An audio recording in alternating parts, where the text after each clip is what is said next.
From exclusive items to portion sizes, we want to find out all the differences between KFC in India and the US. This is Food Wars. Here in India, we have two types of chicken sandwiches, a crisper and a zinger. In the US, we have two chicken sandwich options.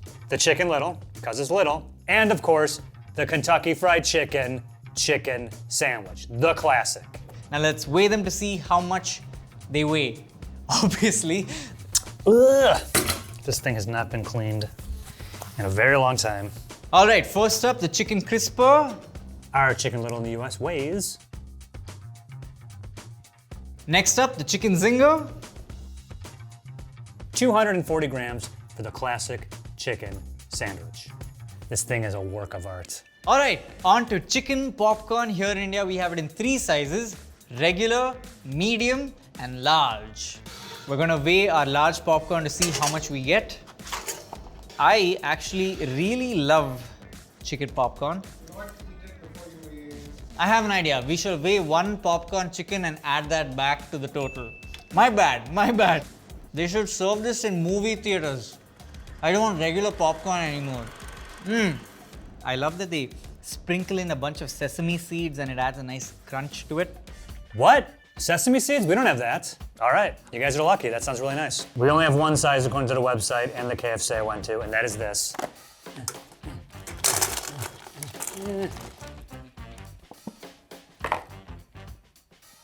How accurate these measurements need to be, really.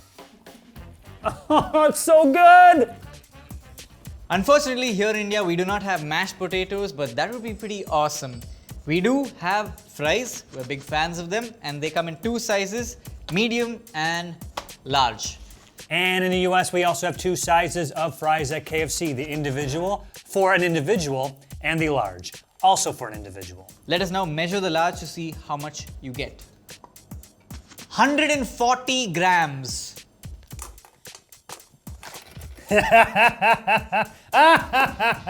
That's never not funny. That's the third time that's happened, and it's always funny. Look at that block of fries.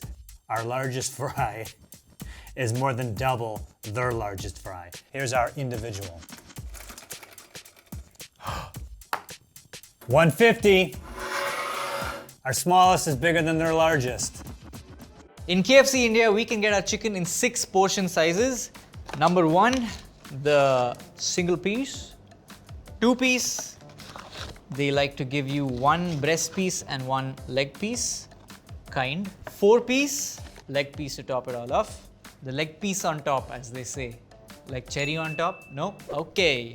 Now we move on to buckets. We have 4 sizes. The first one is a 5-piece bucket that comes with only leg pieces and also does not come in a bucket for some reason. Why, KFC?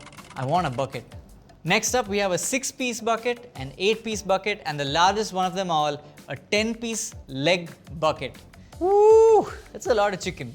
In the US, our KFC chicken comes in 7 portion sizes. 1, which you can get a la carte, 2-piece with a combo, 3-piece with a combo, 4-piece with a combo. Then buckets. Does that work? Okay. We have an 8-piece. Yeah, 8 pieces. The 12-piece. And our largest bucket, the 16-piece. Ready, Yuli.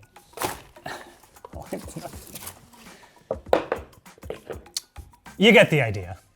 Next up, you're gonna need a drink to wash all that chicken down. Here in India, we don't serve cups, we just serve cans.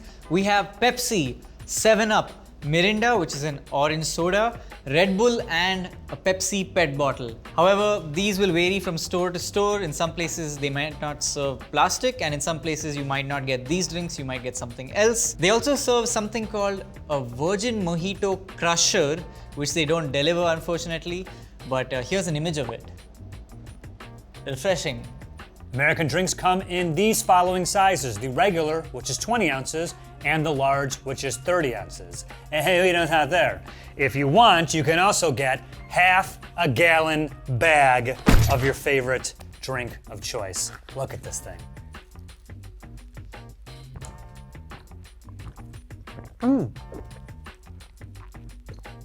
It's convenient.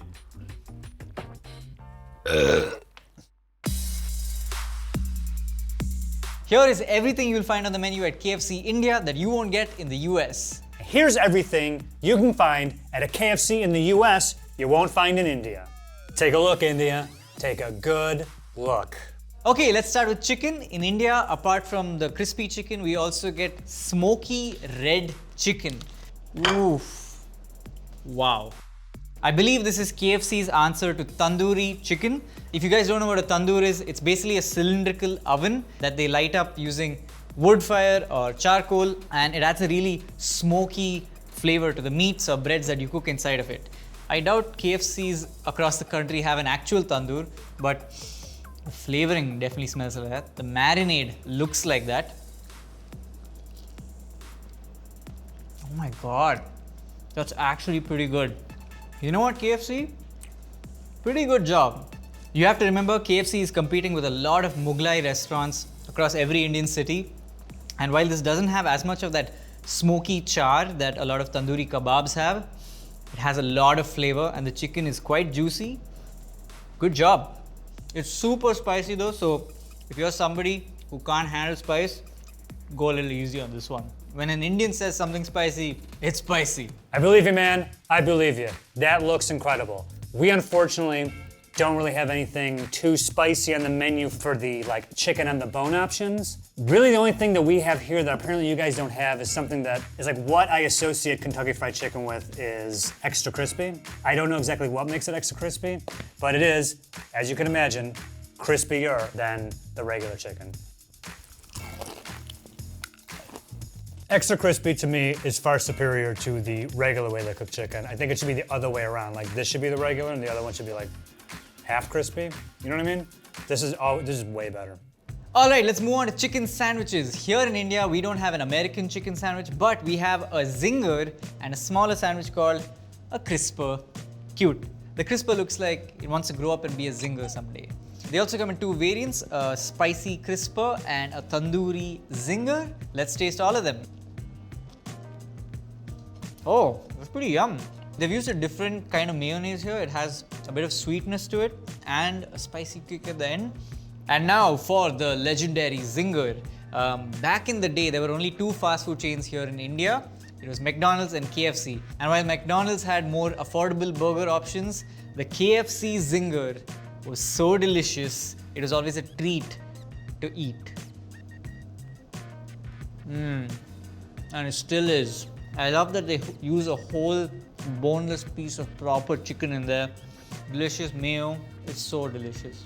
Okay, now let's try the spicy variants. This is the spicy crisper. Look at this sauce. It's almost blood red. I'm excited. Oh my god. The sauce almost has a Szechuan taste to it. Next up, the zinger, but tandoori. I love the fullness of the chicken that comes in these burgers versus, like a minced chicken patty in other restaurants. There's so much bite to it. It's so juicy, tender. That all sounds amazing. Stop, you're going too fast. I have to say those sandwiches look delicious and I am jealous. One sandwich you can get here in the US, can't get in India, is this little guy. The Chicken Little. Looks to be like a chicken tender in between these tiny little buns, pickles. Goodbye. Get like 5 of those. Slightly different from what you have in India, so I'm gonna use it as an excuse to show it off yet again.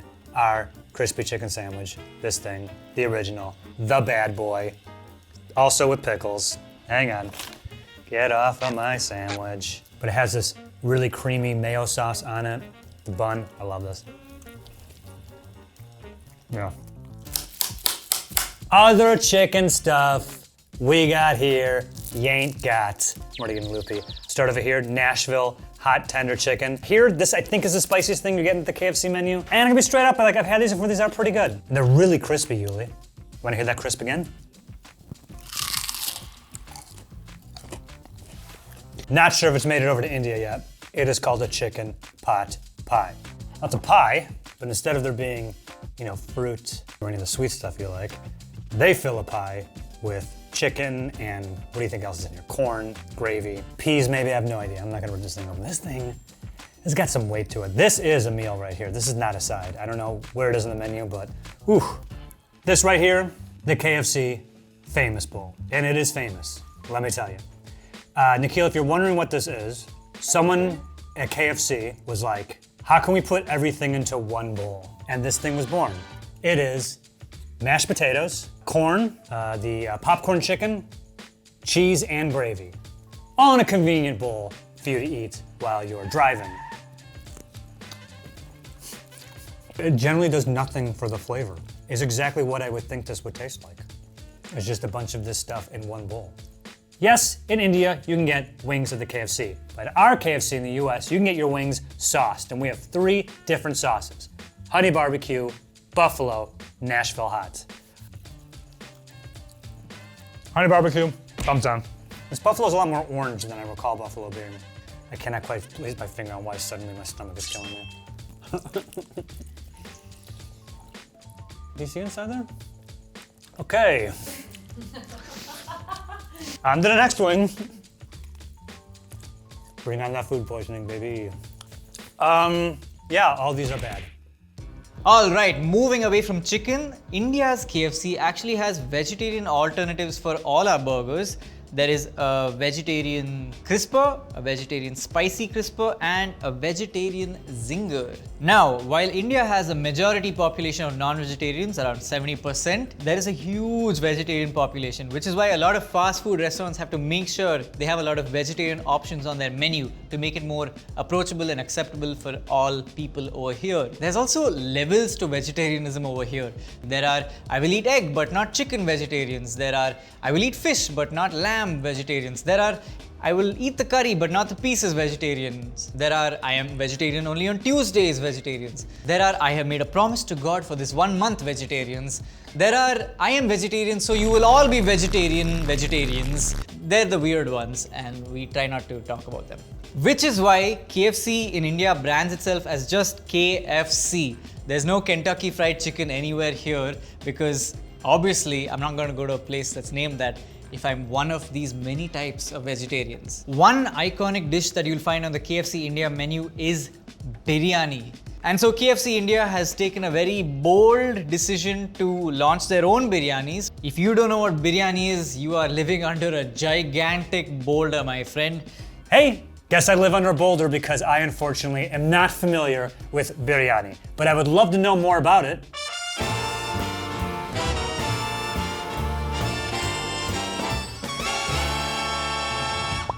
Hello, I am Christelle Pereira and I am a cook and a baker, and you may know me as a finalist from the Great British Bake Off. This is biryani. Now, biryani is a typical rice dish you find in South Asia, and the way you make it is in layers. My dad is a biryani master at home, and the way he makes it is with cooked rice, cooked potatoes, some fried onions, and a curry. We like to go for a mutton biryani, but you can get chicken or fish, and in this case, vegetarian biryani. We absolutely love it, and we always eat it as a family unit with a lovely pot of cooling raita on the side, which is a lovely cooling yogurt dish, which goes really well with the spicy biryani. And it's basically our equivalent of a Sunday roast because you have it in a big pot and you all take scoops, and I actually don't think I've ever eaten biryani by myself for one person. Now, we have to talk about this KFC biryani because for me, biryani, it's a home dish. You make it in a home kitchen, it's cooked by a family member, and it's cooked with love. My first impression, a KFC biryani, those two words just don't go together for me. Just to give you guys context of what it's like to be Indian and eat a biryani at KFC, it's like being Italian and eating a pasta at Domino's. Got it. Thank you. Continue. They come in 4 flavors. Number 1, classic chicken, nice and crispy. Number 2, popcorn chicken. Number 3, the spicy red chicken that I really enjoyed. And number 4, the veg patty, which it's so tempting to just push that to the side because veg biryani is already just a concept that we're not a fan of over here. But just for now, you can stay here. Okay, I'm gonna begin with the popcorn chicken biryani, which is just so blasphemous to begin with.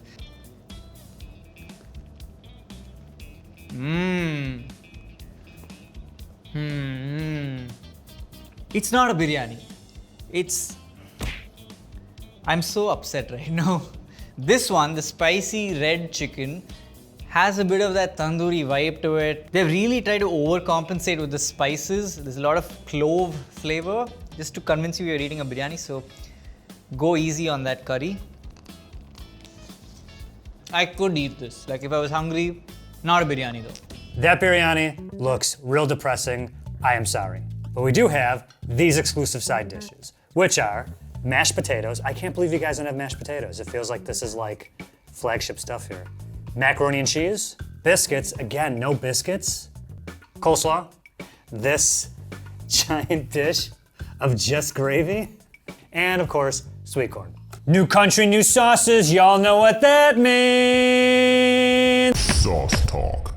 First one, the KFC sauce. Why this isn't at every KFC internationally, I have no idea. Gotta love that sauce right there. I think it's like ketchup and mayo, but it's really good. Honey barbecue. I know what that tastes like.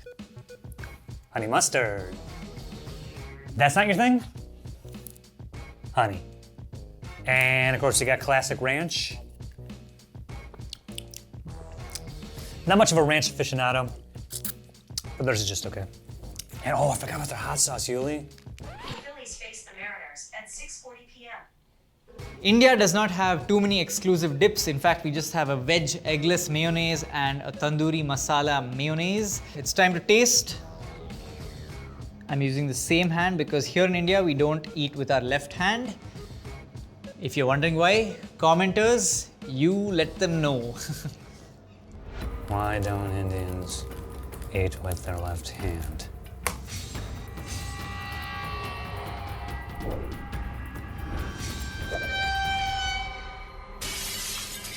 Well, it's just mayonnaise, so good job on that. Mayonnaise again, with a little bit of a sweet but also spicy kick to it. I wish we had more options, especially considering there are so many different delicious chicken options. I'd love to be able to dip my tenders in more sauces. That is a weird sentence. For those of you with a sweet tooth, we have two exclusive dessert options. Chocolate chip cookie, and this chocolate chip cake. How good does this look? Here in India, we have two exclusive desserts, a choco mud pie and a coffee mousse cake. Ooh boy. Just look at this cross section, my friend. Next up, coffee mousse cake. Yeah, these are pretty average as desserts. Drinks, drinks, drinks! Maybe my favorite part of the exclusive section. Exclusive drinks you get in the US you cannot get in India. Mountain Dew. I'm back, baby. And if you're a Mountain Dew fan, such as me, you know KFC has got the exclusive Mountain Dew Sweet Lightning.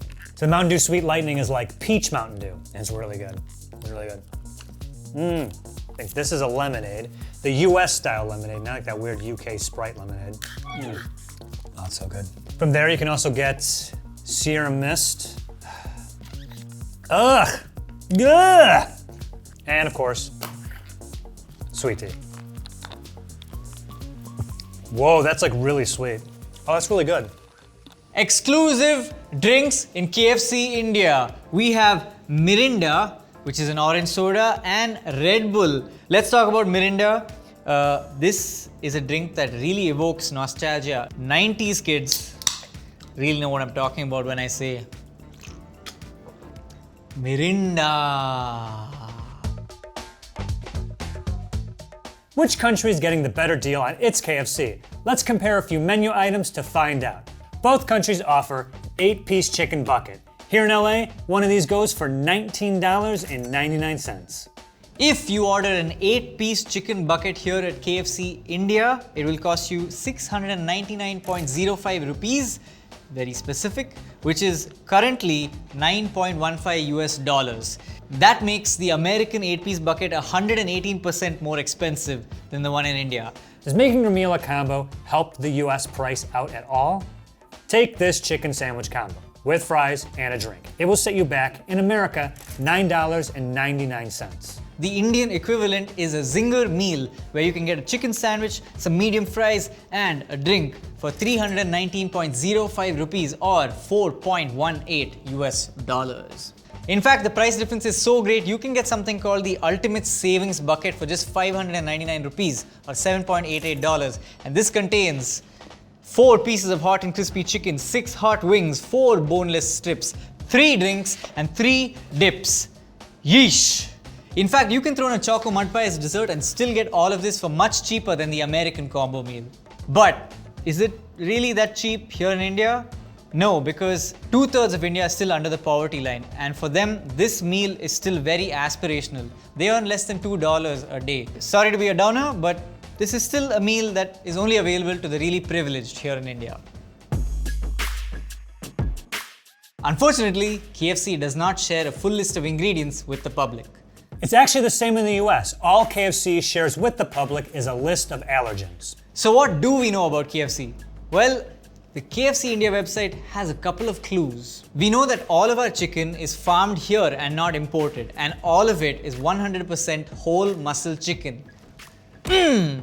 That means it's made from whole pieces of chicken and not cut together minced chicken like you find in chicken nuggets. In fact, the website says they have an open kitchen policy, and what that means is anybody can walk into a KFC and apparently ask for a kitchen tour, and you can go into the kitchen, look at everything and ask as many questions as you want.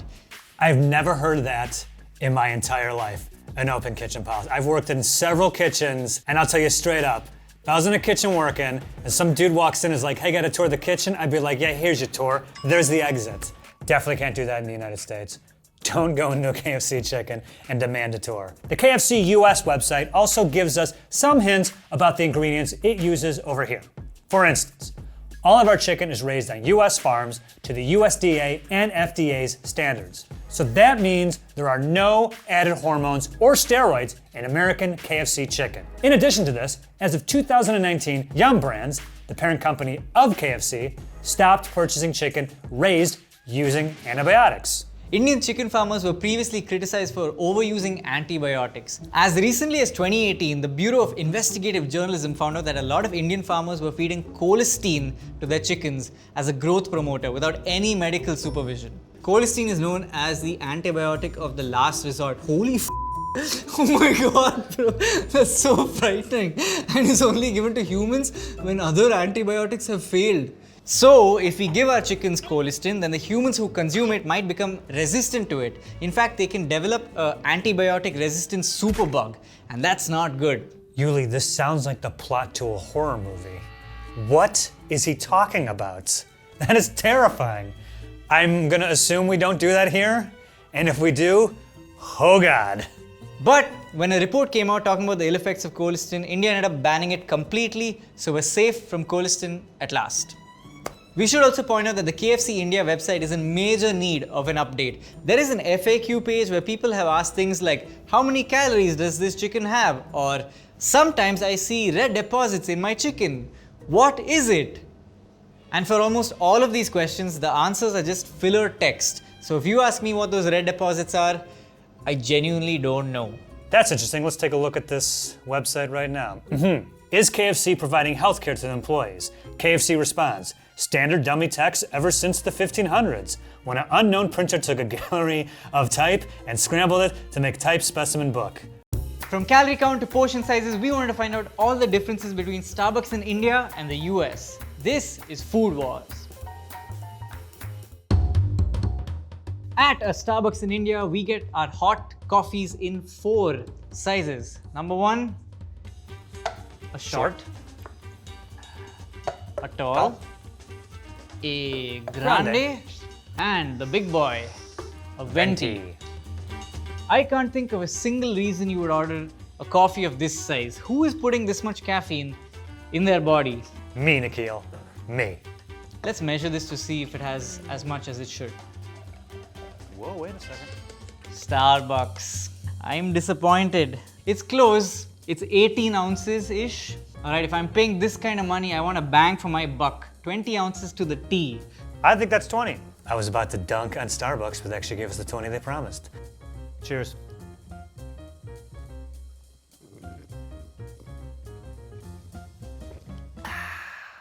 look into the eyes of an insane caffeine addict.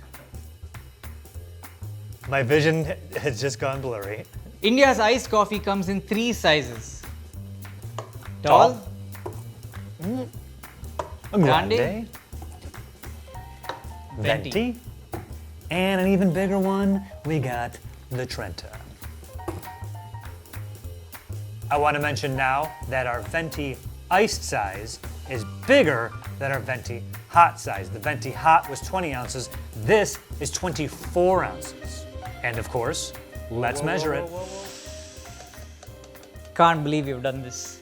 It's not even 16 ounces Starbucks, and this has ice in it, which should melt and give you more liquid. Is that how fluid dynamics works? Maybe not. But my disappointment is palpable. Yeah, I'm gonna go 22 ounces. I don't know, it's 2 ounces, that's fine. It's totally not a big deal. That's like 2 sips. I can't speak for anyone else, but already my bladder is about to burst, so maybe I don't need 24 more ounces in my bloodstream. If that wasn't exciting enough, we of course have our biggest ice size, which is the Trenta, 30 fluid ounces. The bladder buster. This is for anyone who wants to spend most of their day in the bathroom. So you think what, 28? Again, 2 ounces off. You know, Starbucks, 4 ounces more won't kill you. Oh, it's actually pretty good. Starbucks actually good? What the hell? Anyone who watches Food Wars knows we use this measuring cup for everything. And I know I don't clean it. And I don't think Joe's cleaning it. And I don't think Yuli's cleaning it. So this thing, never been cleaned. Yeah, And of course, if you're in the mood for 96 fluid ounces of Starbucks coffee, ba-bam! Get yourself the Coffee Traveler, AKA what Joe drinks in an afternoon. Here in India, we don't have a huge coffee traveler. We just have this little guy. It's an India edition, tiny pet coffee traveler. It's got a lot of cool India iconography on it. There's a batsman, there is an elephant, all sorts of cool Indian stuff. And you can put in 355 ml of coffee in here, which is around 11.83 ounces of coffee, roughly a tall. So the perfect size. We also have 1 liter bottles for iced latte and cold brew. Word on the street is they contain 1 liter each or 33.8 fluid ounces. It is so weird using the US system of measurement. I'm so used to our normal, correct metric system. But let's not start an actual war over here. Sorry, Joe. Yeah, I don't care. Let's take a look at calories. A hot venti latte in India is 289 calories. For comparison, a normal serving of dal chawal is 200 calories. In the US, the same venti cafe latte is 250 calories, so it looks like the US has 13.5% less calories. It's at that temperature where it's like room temperature. My brain is Swiss cheese. Everything I say is idiotic. A hot venti mocha, which is also what my friends call me, is 473 calories. And in the US, our venti mocha is 450 calories. So, according to my math, once again, that's a calorie decrease of 4.9%. What do you think of that, hot venti boy? Okay, Joe, it's not a competition. Let's just try something a little sweeter, like this venti caramel frappuccino, which looks decadent to say the least. Oh my god, that is so sweet.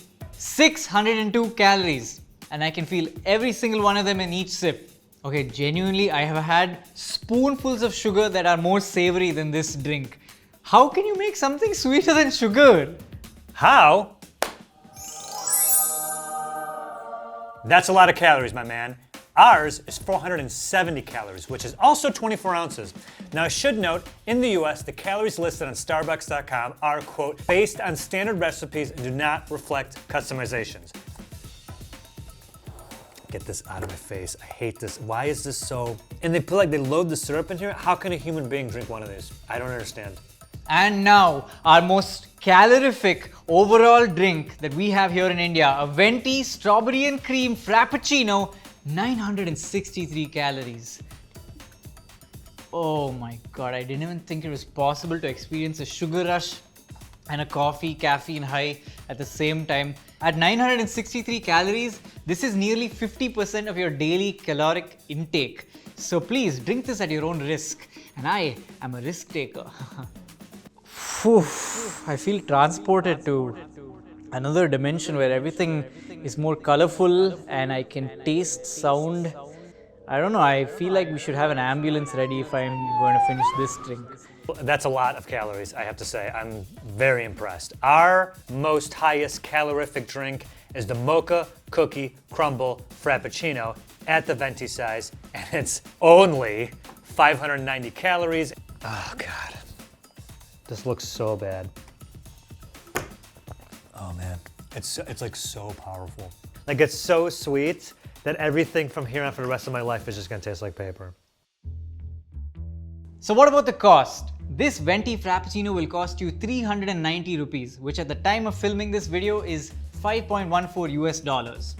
In the US, a venti caramel frappuccino is $5.45 or about 413 Indian rupees. Now, I want to point out that this is 24 ounces and not the India 20-ounce venti. So if we break it down per fluid ounce, it's about 11.5 cost per fluid ounce decrease in the US. Let me give you some context about Starbucks in India. They are catering to the rich and the elite because it is very expensive over here. In South India, where I'm from, you can get a filter coffee for less than 40 rupees, which is a fraction of $1, and it's delicious. Starbucks would cost you upwards of $5, and that's unaffordable for most of India.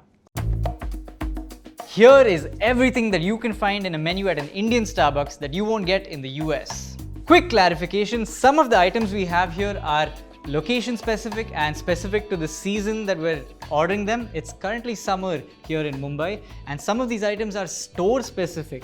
So maybe you won't get them when you go order, but let me know. And here's everything you can only find on the menu at a US Starbucks you can't get in India. Now, a bit of clarification. We know Starbucks will customize drink orders, and there are thousands of variations and special secret menu items. Thank you, Starbucks. So, just to make things not completely insane, these are the official things on the Starbucks menu at both India and the US. Cool? And let's go. Alright, let's begin with all the hot exclusive drinks, starting with salted caramel latte. Not bad. Stardust mocha. Boom, we have clarified. No sparkles, nothing about this screams Stardust.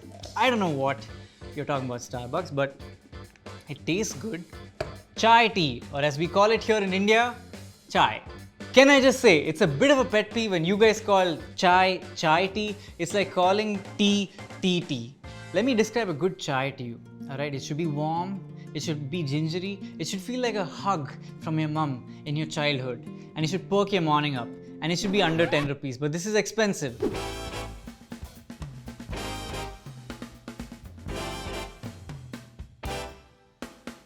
Hello, it's Christelle, and I'm here to talk about chai, which is actually my favourite drink. Every person has their own recipe for chai, but it's a combination of spices and black tea and some milk, and usually sweetened with a bit of sugar. But for me at home, my recipe, cardamom is the most important spice, cinnamon, ginger, a pinch of cloves, and my secret spice is a bit of black pepper, just to give that lovely, warming, spicy feeling, but it's not savoury, it's just a lovely blend of spices. The flavor is not bad, but I wouldn't call this a chai. You know what? This is a chai tea because it's not quite a chai, it's not quite a tea. Fair enough, Starbucks, it's a chai tea. Next up, and the drink I'm most excited to have, Thandai Spice. Now, Thandai is consumed primarily in North India in the state of Uttar Pradesh, where it's this drink that's sweet, it contains spices, it contains rose petals, saffron, and sometimes, optionally, you can add bhang, which is marijuana, and it's completely free, legal, and optional to add it, and people enjoy it during the festivals like Holi and Mahashivratri. Wait, I'm sorry, did he say that drink has marijuana in it, or you can put weed in it? I mean, this is California, so if there's a drink you can put weed in, you think we would have it, right? Not bad. It's got little pieces of pista and badam and other nuts. How did you get Thandai right and mess up something as simple as a chai? USA, we got a lot of hot exclusives. I'm gonna start all the way down here with something called the Cafe Misto. Bland. Moving on, almond honey flat white. This flat white I like because it has like a nice honey flavor to it. But straight up flat whites, I don't get it. Cinnamon dolce latte. I like it. It's not too sweet. A white hot chocolate. Hot chocolate, come on. This is like really good, but I don't know if I could drink a whole one of those. This is the caramel apple spice. No thanks. Steamed apple juice. What? Apple juice? Hot apple juice. When are you gonna, oof, I'm going for some apple juice right about now. I haven't seen you in forever. Let's meet up for apple juice. Cinnamon dolce cream. Ugh. Steamed milk. Barf. Vanilla cream. When you walk past that ice cream place in the mall, it tastes the way it smells, like strong vanilla. I couldn't imagine having more than 2 sips of that. Already my stomach's starting to hurt. I'm gonna be so sick. And now it's time for the cold exclusives. I'm not having a caffeine crash at all. The citrus cold brew. Citrusy. Out of everything, this one has kind of a nice mild flavor. The cocoa chai almond. Oh, I just had such a mild one. I took a big sip and this one is sweet again. Vietnamese caramel cold brew. It should typically have condensed milk, but this has normal milk and it's quite good. Nitro cold brew. It's basically cold brew, but if you press a button, you drink it faster. Dumb joke. It tastes like any other cold brew. I'd be interested to know what the nitrogen process is. What is nitro cold brew? Well, they add nitrogen to it. And you know what that does? I have no idea. Next up, chocolate truffle cold brew. You know, that sounds like something your child self and your adult self would want to combine if they had to collaborate on a drink. Let's see if it's actually good. Absolutely not. Oh my god, Stardust Mocha again. I still don't know what the hell Stardust is. There are chunks of something otherworldly.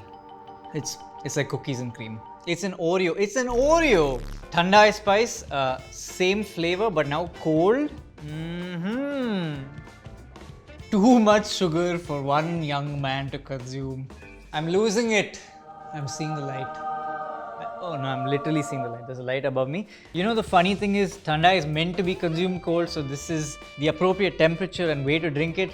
But it's layered with so much whipped cream and it's so sweet. Thandai requires a balance of spices and sweetness, and that's what this is lacking. And the final 2 drinks are salted caramel and strawberry with cream, but I already tasted those. Maybe it got better with time. You never know. You gotta give everything a chance. I'm never giving anything a chance ever again. And now for the pre-bottled drinks. They've got 3 of them in 1 liter bottles. This is the ice shaken hibiscus lemonade. Looks quite refreshing. That is very nice. It says it serves 4 to 5 cups, which if you're in an Indian family, they're gonna make this last for at least 20 people. And it's very reminiscent of Ruh Afza, which is a rose flavoring that we add to water, and it's super delicious. I think this is a good substitute. White mocha caramel cold brew. Oh my god. I've gotten to the stage where I can smell sugar, I can see sugar, I can hear sugar. I think I am sugar at this point. Starbucks signature chocolate. Normally I would be very excited about this, but I am so soaked to the brim with sweet stuff. It's actually good. It's like the amount of chocolate you want to put in your cocoa, but you know it's probably not good for you. I'm losing my goddamn mind. All right, starting down here, something you can only get in the US is the Mocha Cookie Crumble Frappuccino. It's looking a little sad. So, Food Wars tip, bring your own whip. That's another one, Joe's Tips. I'm not getting the cookie part of it. It just tastes like a chocolate milkshake. I don't know if that's really doing much for the flavor. The Caramel Ribbon Crunch Frappuccino. I don't know how anyone could drink a whole one of these. The recommended serving for this, Joe, should be like 2 sips. It's like sip number 2, and I'm good for a week. Ugh! The high fructose corn syrup is working overtime in that one. The Cafe Vanilla Frappuccino. You know, I always keep this thing on me. The least objectionable one, I guess. Actually a little weak, to be honest. Then again, after these 2, maybe it's perfectly fine. Nitro, the official cold brew of the Fast and Furious franchise, Joseph. Just pour this on your engine and off you go. Off you and Vin Diesel go. It doesn't require ice, has a smoother flavor, right? Now, if you want something a little bit sweeter in your cold brew, you can get yourself a vanilla sweet cream nitro cold brew. Joe f***s with it. We got a vanilla oat milk, we got a brown sugar oat milk, and we got a chocolate almond milk. Here they are. Not as strong of a flavor as I thought it would be. Brown sugar. I'm definitely tasting it. Yeah, not bad. I have reason to believe this was unshooken. You think I could shake it without? I would recommend this one out of all three, but insist they shake it in front of you. You can get yourself an iced flat white and an iced honey flat white. Skip them. Iced cinnamon dolce latte and an iced Starbucks blonde latte. Not bad. Can confirm a sip is good. I don't know about a whole one of these. Already I'm kind of like, eh. Starbucks teas, or as my mom calls them, I can make this at home. Starting off with Indian Spice Majestic. Wow, okay. Oh, can I just say, drinking this after everything else is such a breath of fresh air. You know, it's a simple tea, but it's very flavorful, very spicy. Would recommend. Next up, Matcha Espresso Fusion. It's part of the trifecta of 3 ingredients that have become very popular in India. Matcha, peri peri, and red velvet. I feel like the espresso counters the sweetness that it has, and the matcha flavor is there. Again, just cut down on the sweetness, and this would actually be good. Now the exclusive hot teas you can get here in the US, the Royal English Breakfast Tea Latte, London Fog Tea Latte, Honey Citrus Mint Tea, a Jade Citrus Mint Brewed Tea, the Mint Majesty, Mint, Matcha, Green, all bad. The trinity of gross, I don't want.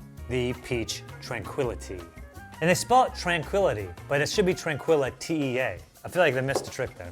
Okay, so those were the 2 hot teas. It's now time for the cold tea, starting with an iced green tea. I feel like when you start drinking green tea, it's a sign of adulthood and there's no going back. That's actually pretty good, and now I feel old. Hibiscus Passion Lemonade. So many ingredients, but I know I'm gonna taste only sugar. Hey, that's pretty good. It's kind of flowery, fruity. I really like this. A Maveha Espresso Fusion. Oh, this is an iced matcha? Oh, okay, sorry. my bad. Guys, it's a Starbucks handwriting. Honestly, sometimes I think it's just doctors writing prescriptions on these coffee mugs. By the way, let me know in the comments, what's the weirdest way somebody has spelt your name in Starbucks? I prefer this to the weird hot sweet one. Yeah, I like the teas way more than the coffees, so I don't know what that says about Starbucks, but I'm a fan. I feel the exact opposite. I do not like tea at all, and this is all the stuff on a Starbucks menu I've never gotten and would like to never get. But gotta do it, it's the job. So we will start down here at the Starbucks in the US. You can get yourself iced black tea and an iced black tea lemonade. Moving on, you can get peach teas. We got an iced peach green tea and an iced peach tea lemonade. So this tastes good because it's like peach and lemonade. I don't taste any tea. Green, iced, green tea lemonade. Oh, grande, not GR's. The first GR's grande. Grande, iced, green tea latte, lemonade. I'm losing it. See, I stopped drinking caffeine for a second and I fall apart. Oh, matcha, no! No, not matcha! Grande matcha lemonade. All right, lemonade. Lemonade is doing all the heavy lifting on all these. I absolutely hate this. Royal English Breakfast. You know what'll help? A little caffeine. Woo! All right. Also, Starbucks gets something called refreshers. From what I can tell, they are fruit juices with fruit in it. Imagine that. I would never normally get a refresher. I just wouldn't think to. But now I get to try all of them. Pink drink. Ooh, yeah, fruity. Moving on, we have the strawberry acai lemonade. I like this. Similar problem to a lot of the Frappuccinos. One taste and I'm like, I could get into it. But a whole one of these, and I feel my gut kind of starting to, ugh. Just the mango dragon fruit, right? Dragon drink. Mango dragon fruit lemonade. I think this is the best one so far. 1 second. All right. Don't put that in. Moving on, we have the green drink zone. Star drink, assuming star fruit. Kiwi star fruit. Does lemonade kick it up even another notch? This one I like the flavor the best, but it's a little strong. Yeah, all these are pretty good. The last refresher is the strawberry acai. They have a regular lemonade and a blended strawberry lemonade. I mean, come on, lemonade. Everything else that's had lemonade in it, I've enjoyed. So let's just go straight to the source. Whoa, dude. Starbucks lemonades look really good.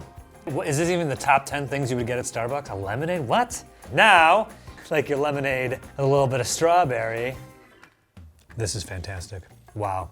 Even after all these, this is a standout. This is really good. Why is this so good? Fantastic. Food! We have a lot of Indian exclusives. I'm going to start with the salads. This is a vegetarian grain salad. It's got quinoa, it's got some paneer in it, it's got corn kernels that look unboiled. I'm sure this is super healthy, but it's also very dry. Now the meat version of it, it's got chicken. I'm not really a fan of cold salads. If you are a health freak, you might enjoy this, but if you're a fan of food, you probably won't. Okay, next up, I'm going to try all of their rolls. Rolls are a huge staple here in India. They're one of the most famous street foods, and it's great for the working class citizen. This is the Murg Kati roll. Murg means chicken in Hindi. Oh, that's pretty good. Finally, some spice. Oh my god. It's a lifesaver. I feel like I'm being brought back to life after all those drinks. This is really good. You'll find this only in India, but honestly, Starbucks, you should consider selling this all over because it is tasty. Next up is a kakuri kebab roll. Kakuri kebab is basically minced meat, typically lamb, and it's served with a paratha or a roti. I've never seen it in a roll, and I've never seen it in a pink roll. You can see. The main thing about a kakuri kebab is it should melt in your mouth. This has too much of a bite to it. Not a fan. Next up, chatpata paneer roll. Chatpata means full of masala and flavor, and it's zingy, and paneer is cottage cheese. We love our cottage cheese here in India, and we call it paneer, and you should too.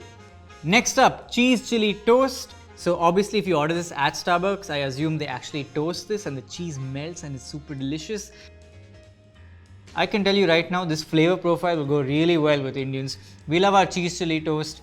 Monsoon season, mom goes to the kitchen, toasts the bread, lot of butter, some cheese, some chili, bite into it. Your mouth's on fire, but it's rainy and cold, so you're all okay. This is not quite there, but I feel like it could be. Next up, tandoori paneer sandwich. I'm gonna have to say that this bread is a little hard, to say the least. Might be a bit of an old sandwich. Flavor is good though. If I had any of this food fresh at a Starbucks, I might have a very different opinion. So far, the paneer items have been way better than the meat items. I'm starting to guess there's somebody in the Starbucks R&D team who really likes paneer. Sandwiches and protein boxes. Here we go. You can get a bunch of exclusive sandwiches, US, Starbucks, starting right here with the crispy grilled cheese on sourdough. Again, ham and cheese on a baguette. Then we got the turkey pesto with provolone and ciabatta. Chicken and bacon on brioche. Why is it? Can we get that chicken on the whole thing here, guys? A focaccia, tomato, mozzarella. At a Starbucks, you can get a chicken caprese on ciabatta sandwich. On to the protein boxes. The chickpea bites and avocado. Can you tell what's in there? Obviously avocado, chickpea bites, egg and cheddar, cheese and fruit, peanut butter and jam, grilled chicken and hummus. There's your hummus, there's your pita, there's your grilled chicken. You can also get, which was not available at the store today, egg and Gouda protein box, a cheese trio protein box, and a cheddar and salami protein box. Next up, egg white and chicken multigrain croissant. Should I just call it a croissant to upset people, the denizens of the internet? If you are somebody trying to be protein conscious, put on the pounds, this might be good for you. Next up, a masala chicken croissant. I guess you can't go wrong with masala chicken. You can't go wrong with a croissant. It tastes really good. Next up, a basil tomato mozzarella sandwich. I can imagine just eating this on a summer day. Really yum. Next up, creamy spinach and corn pocket. Pocket. That's pretty cute. As a kid, this is the only way I enjoyed eating spinach, unless it was in palak paneer.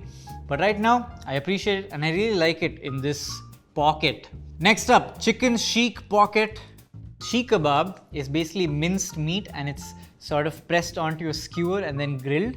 Over here they've done that and then they've chopped them into little sausage pieces. Minty, it has that pudina flavor. A lot of onions that have just been caramelized, so it's like sweet but also spicy. I really like this. Starting with the breakfast sandwiches and wraps, the bacon Gouda, egg, it's Gouda somewhere on here. A sausage, egg, and cheddar. The double smoked bacon, cheddar, and egg, dude. This is good. Ham and Swiss croissant, and bacon sausage and egg wrap. What's up? Other sandwiches you can get are spinach, feta, egg wrap, the roasted ham, the turkey, bacon, cheddar, and egg white sandwich, and the impossible breakfast sandwich. But you know what they do have? Bacon and Gruyere, egg white and roasted red pepper, kale and mushroom. Get yourself an avocado spread for dipping. Bagels! We got them. Gonna assume this is in everything, because it's got everything. Cinnamon raisin? I can tell because of the raisins. Hey, plain for the New Yorker, right? Oatmeal, oatmeal. We got regular, and they come with a nut medley, brown sugar, dried fruit. I bet it's like a puck now. It's been sitting for a while. All right. You can also get a blueberry one. It's obviously the same stuff with blueberries. Strawberry and overnight grains. Next up, a double chocolate chip cookie. I think if I put this in the microwave for 5 seconds, this is a banging cookie. A tea cake. This is lemon flavored. And finally, they have a banana loaf cake. But guys, I am dangerously allergic to banana. And so I wish this cake the best of luck. Maybe you guys can try it and let me know in the comments whether it's worth ordering. On to the baked goods. In the US, you can get an assortment of baked goods, as you can see in front of me. I'll just start down here. We got scones. Oh, this is a blueberry scone. Petite vanilla bean scone. These can't be the same price. Cake pops. Yeah, chocolate. Which one do you think is Earth and which one do you think is birthday? I feel like this has gotta be birthday. Glazed donut. Hey. Red velvet cake. Pumpkin loaf. You can also get a cinnamon coffee cake. Yeah, brownie. Chocolate chip cookie. Available, yet not today. Pumpkin cream cheese muffin. It is now time for ice creams. Did you know Starbucks makes ice creams? I had no idea. Java chip ice cream. This looks really good. Check it out, son. Yum! Coffee, chocolate chips, and mocha. That is something else. I really like this. Next up, vanilla ice cream and chocolate sauce. Now, everybody in India, their childhood has involved Amul vanilla ice cream and Hershey's chocolate syrup. Let's see if this sort of evokes that nostalgia. Oh, the vanilla ice cream is so good. Next up, vanilla ice cream with strawberry sauce. You either got the Hershey's chocolate sauce or the Hershey's strawberry sauce. Younger Kinney would not have appreciated this, but older Kinney, really enjoying it. It's fruity, tangy, sour, and it really complements the yummy vanilla creamy ice cream. Next up, we have the same Java chip, but now with more choco chips and chocolate sauce. So this is a bit of an overload. Too much. Can you zoom in on my hand? It's shaking right now. Caramel macchiato. It's really nice. It's not too sweet. It's kind of salty. Next, the affogato, which is ice cream in coffee. I love how we're taking hot, bitter coffee and sweet, creamy ice cream, mixing them together, and somehow they're not choosing violence. They're choosing to be friends. Harmonious in my mouth. Affogato again, but this is house affogato, so I'm going to assume, Starbucks, that this should be better. You're putting your name on it. Tastes the same. And finally, we have the caramel macchiato ice cream. It's similar to the small cup of caramel macchiato I had, except this does not have a drizzle of caramel sauce. If you were ordering ice cream from Starbucks, I would recommend the simple Java chip and the simple caramel macchiato. No drizzle of sauces. It's not as sweet. It's kind of nice. From calorie count to portion sizes, we wanted to find out all the differences between McDonald's in India and the US. This is Food Wars. Drinks in McDonald's India come in 3 sizes: regular, medium, and large. Drinks at the McDonald's in the US, 4 sizes: extra small, small, medium, and large. Time to keep them honest. Lost a couple drops. 26, 27 fluid ounces. Woo. Fries in India come in 3 sizes: regular, medium, and large. In America, our fries come in 4 sizes, I think.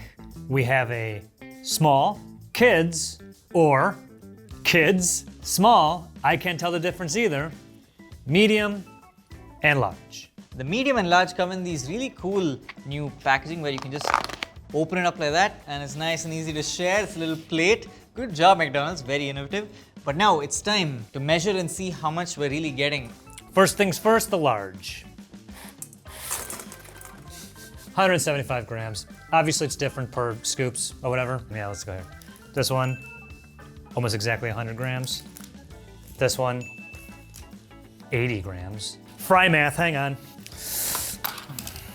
This is like, yep, there you go, 20 grams. That's 20 gram difference right there. So you tell me, internet, is the kids in the small different sizes? I don't think they are.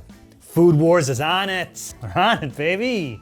What about McNuggets? Here in India, you can order them in 3 sizes: 6 pieces, 9 pieces, and 20 pieces. They gave it to us in 2 boxes of 10 each. Oh, is that it, India? Cute. Our McNuggets start at 4, then you got 6, 10, 20, and not to be outdone, booyah, 40 McNuggets. All the math heads watching will be quick to point out that that is double India's largest nugget option. The only burger that India shares with the US is the McChicken, the humble McChicken. Not even gonna bother with the analog scale now. Boop. 149 grams. This is so frustrating. Just 1 more gram and it'll be perfect. With the paper, I mean, we'll do this and shave off an 1/8 of an ounce. Our McChicken weighs 140 grams.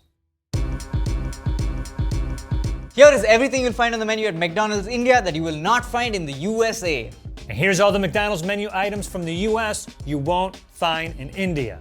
Here in India, we can't really recreate the iconic McDonald's Big Mac because it's made from a beef patty, and to keep to the religious sentiments of Hindus and even Muslims, we don't serve beef or pork in a lot of fast food restaurants. We have something called the Chicken Maharaja Mac. As you can see, it's got 3 buns, 2 patties, a lot of cheese and mayonnaise, some tomatoes, onions, lettuce. Let us try it now. Oh my god. That is truly a Maharaja Mac. If you're wondering, a Raja is a king and a Maharaja is like an emperor. So this is clearly our answer to the Big Mac. Now let's taste the Veg Maharaja Mac. I think it's actually a very cool challenge that a lot of fast food restaurants here have had to adapt to the Indian palate as well as sensibilities of food. We have come up with such cool, iconic fast food that you won't get anywhere else in the world. Like, look at this. This is outrageous. There's no way to eat this without being messy. There's literally no way. Oh my god, that's really good. Yes to all that, looks really good. Because of India's lack of beef, all the American beef options are technically exclusives. All right, Big Mac, there it is. Just brimming with stuff. My go-to for like 20 years. I still get it occasionally.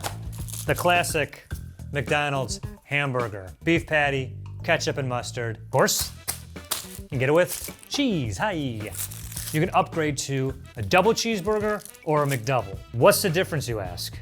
I'm not sure either. So let's start with the double cheeseburger. Look at that, look how yellow that is. Beef, cheese, tacos. The McDouble is beef, cheese, beef. So it's just 1 slice of cheese in the middle, but not on top. What's the price difference? Can we get that on screen? And how much is a slice of cheese? Joe's hack, get yourself a McDouble and bring your own slice of American cheese. Booyah, save yourself this amount of money. The problem with millennials today, the reason you guys can't buy houses is you're spending all your money at Starbucks, you're getting your double cheeseburgers instead of a McDouble and bringing your own cheese slice. I mean, you guys are terrible with money. What, you're eating what? 7, 8 McDoubles a day like me, right? And that adds up to like, at the end of the year, $18? 10,000 years later, that's a down payment on a house. What are you guys doing? Alright, next up is The iconic McAloo Tikki burger. You take mashed potato and you fry it in breadcrumbs and you get this really delicious cutlet. Here in India, they adapted it into this burger with a very special sauce, some tomato and chopped onions. It's just so classic. They nailed this burger. Next up, there is a Mexican McAloo Tikki, which I assume has some stereotypical Mexican ingredients and flavors like jalapeno. Yes, jalapeno. Nice, it's way more spicy. Good twist. Next up, they have a Mec Egg burger. Mec Egg. I don't know why I did that. Let's see what that looks like. Ooh! Sorry, I did not expect pesto. Next up is a chicken kebab burger. Every time an Indian fast food chain tries to adapt an Indian special food into a burger, I take it with a pinch of salt because this is not what we're used to seeing when we think of kebabs, but I'm gonna try it and let's see what happens. It's very, very dry. Patty has almost like a cardboardy taste to it. I wouldn't put those flavors together if I was thinking kebab. Make cardboard tikki maybe? No? Okay, that's a bit harsh. I'm sorry. Next up is the Mec Veggie, which is the vegetarian counterpart to our Mec Chicken. If I had to eat this versus the chicken one, I would not be upset at all. Really good. Next up, we have two American burgers, the American Cheese Supreme Wedge and the American Cheese Supreme Chicken. My hunch for what makes them American is that they will have a nice big square of cheese and they will not be spicy at all. Except they have a lot of jalapenos on them. Joe, let me know if this constitutes American. That's American cheese, my man. That's what makes it American. I don't know about those other toppings, but yeah, it sounds about right. Alright, so this is what the McDonald's website says is in this burger. Whole wheat bun sourced from Maharashtra, tangy jalapenos from Karnataka, shredded onions grown in local Indian farms, and cheese from Amravati, also in India. Quite close to home, this burger. Currently, this would probably be my favorite order, a McSpicy chicken. And there's the vegetarian option, which is a McSpicy paneer, which is just leaking lettuce. For those of you who don't know what paneer is, it's basically cottage cheese. We love our paneer. We put it in curries, we eat it plain, we put it in kebabs. It is so delicious. Let's try this. It has just the right kick and it goes really well with the paneer. Fair warning, while this may have a light kick of spice for us, it might be a hard kick for you. So take everything with a pinch of chili powder. Gonna move up to something called the Quarter Pounder, and that's like their big burger. So you can get a quarter pounder with cheese. Here it is. I mean, it looks fake, right? Like, just kidding, it's cake. Or the new one is, it's actually a candle. And then you can get a quarter pounder with cheese deluxe. More veggies on it. All the junk that I brush off. You can upgrade to a double quarter pounder with cheese. Let's take a look. Oh man, look how thick this is. And then you can get that same double with bacon. Yeah. Oh man, skimping on the bacon, guys. What we lack in beef burgers, we make up for in gourmet burgers. That's right, here in McDonald's India, we have our own collection of chef special gourmet burgers. Delicious. And I think this is a rolling menu. I think they introduce new things from time to time. The buns themselves look a lot more gourmet. You know, there's a nice riff down the middle. Kind of looks like a butt, but that's okay. We're not going to concentrate on that.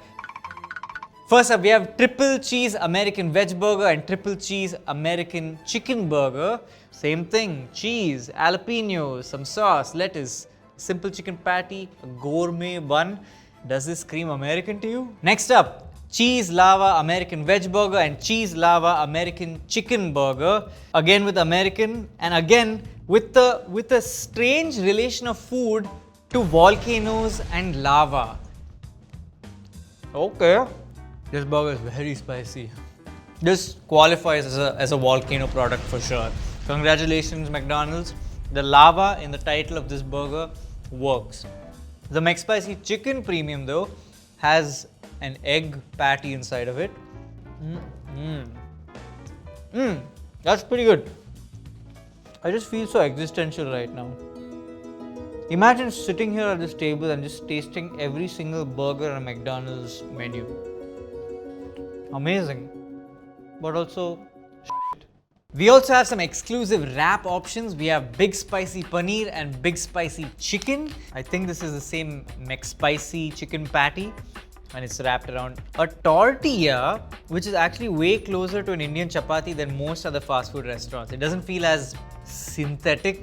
Our McDonald's in the US had wraps for a brief period of time. One day they were gone, nobody noticed. Yeah, you guys got some chicken stuff that we don't have, but we got a few of our own. More recently than you think, they finally introduced their chicken sandwich to an already crowded chicken sandwich market. And that is, of course, their crispy chicken sandwich. And this thing is fantastic. It's one of the best ones. They were late to the game, and they kind of took it over, in my opinion. Now, what I like about it, it's simple. Look at this. You just got crispy chicken, pickles, that suck. It's baller, it tastes great. Like it a little spicy, India? It probably doesn't compare to what you guys are rocking in India, but you know, this one has a little nice heat to it. Pickles, sauce. Want to take it up a notch? Gotta go deluxe. The cool crispness of the vegetables just clash so well with the spicy sauce. It's good, it's good. Nikhil, say the word, and I'm putting one in the post for you tomorrow. So when it arrives in 3 weeks, you can throw it out. Now we're getting into exclusive side dishes. Here in India, we have these add-ons. Number 1, the veg pizza McPuff. This is one of the most delicious things we have here. It's basically a pizza hot pocket. Masala wedges. These are potato wedges with classic Indian masala flavor to them. Ooh boy! Masalas are basically what we use to spice and flavor dishes, and they consist primarily of ground up spices like cardamom, cloves, red chilies, Kashmiri chilies. You go to every Indian home, the mums, the grandmoms will have their own random, masala mix that they use, and that's guarded and treasured in their family forever. Next up, we have cheesy masala wedges. They're also serving a classic cup of boiled corn, which is so unique, and they give you a side of Amul butter. Guys, Amul butter is part of our culture. Makhan. Makhan. This is probably going to be the most delicious bite of the day. I love corn. Next up, chicken strips. They come in packs of 2, 3 or 5. Cheesy nugget veg bites.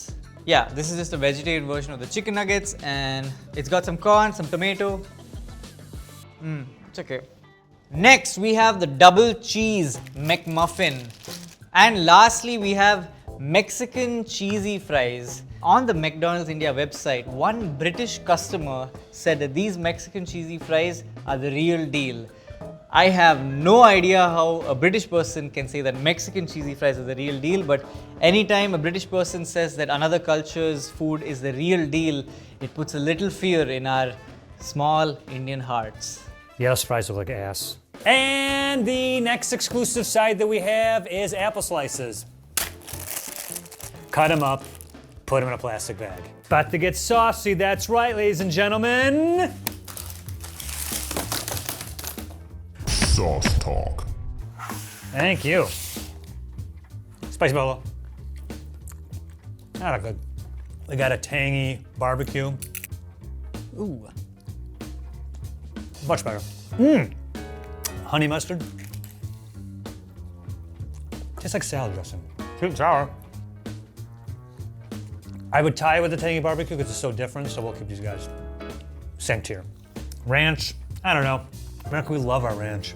Ranch is just okay. That's why I said it. Ranch is just okay. Oh, and all ranch tastes the same. Yeah. And finally, honey. How you like that? Honey's the best one. And all that money, all that energy, all that time, creating all these recipes, trying to sway the American mind, and you got beat by a bunch of bees. Power to the bees! We have one exclusive spice mix as well as one exclusive sauce here in India. We have chili sauce, which is pretty straightforward. It's chili sauce. But let me tell you about Piri Piri Spice Mix. So McDonald's launched this in 2013 here in India, and it was so popular, there were riots when they said they were going to discontinue it. And so now it's a permanent addition to the menu. First you get this shake bag, then you grab your fries, and then you just pour that in there. Oh.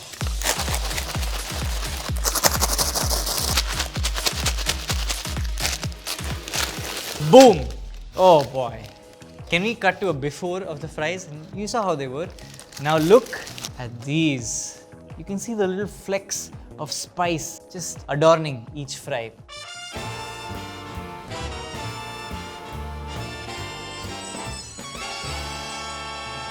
Hello, it's Christelle, and I know Nikhil has peri peri McDonald's chips, but in the UK, it is all about Nando's, cheeky Nando's.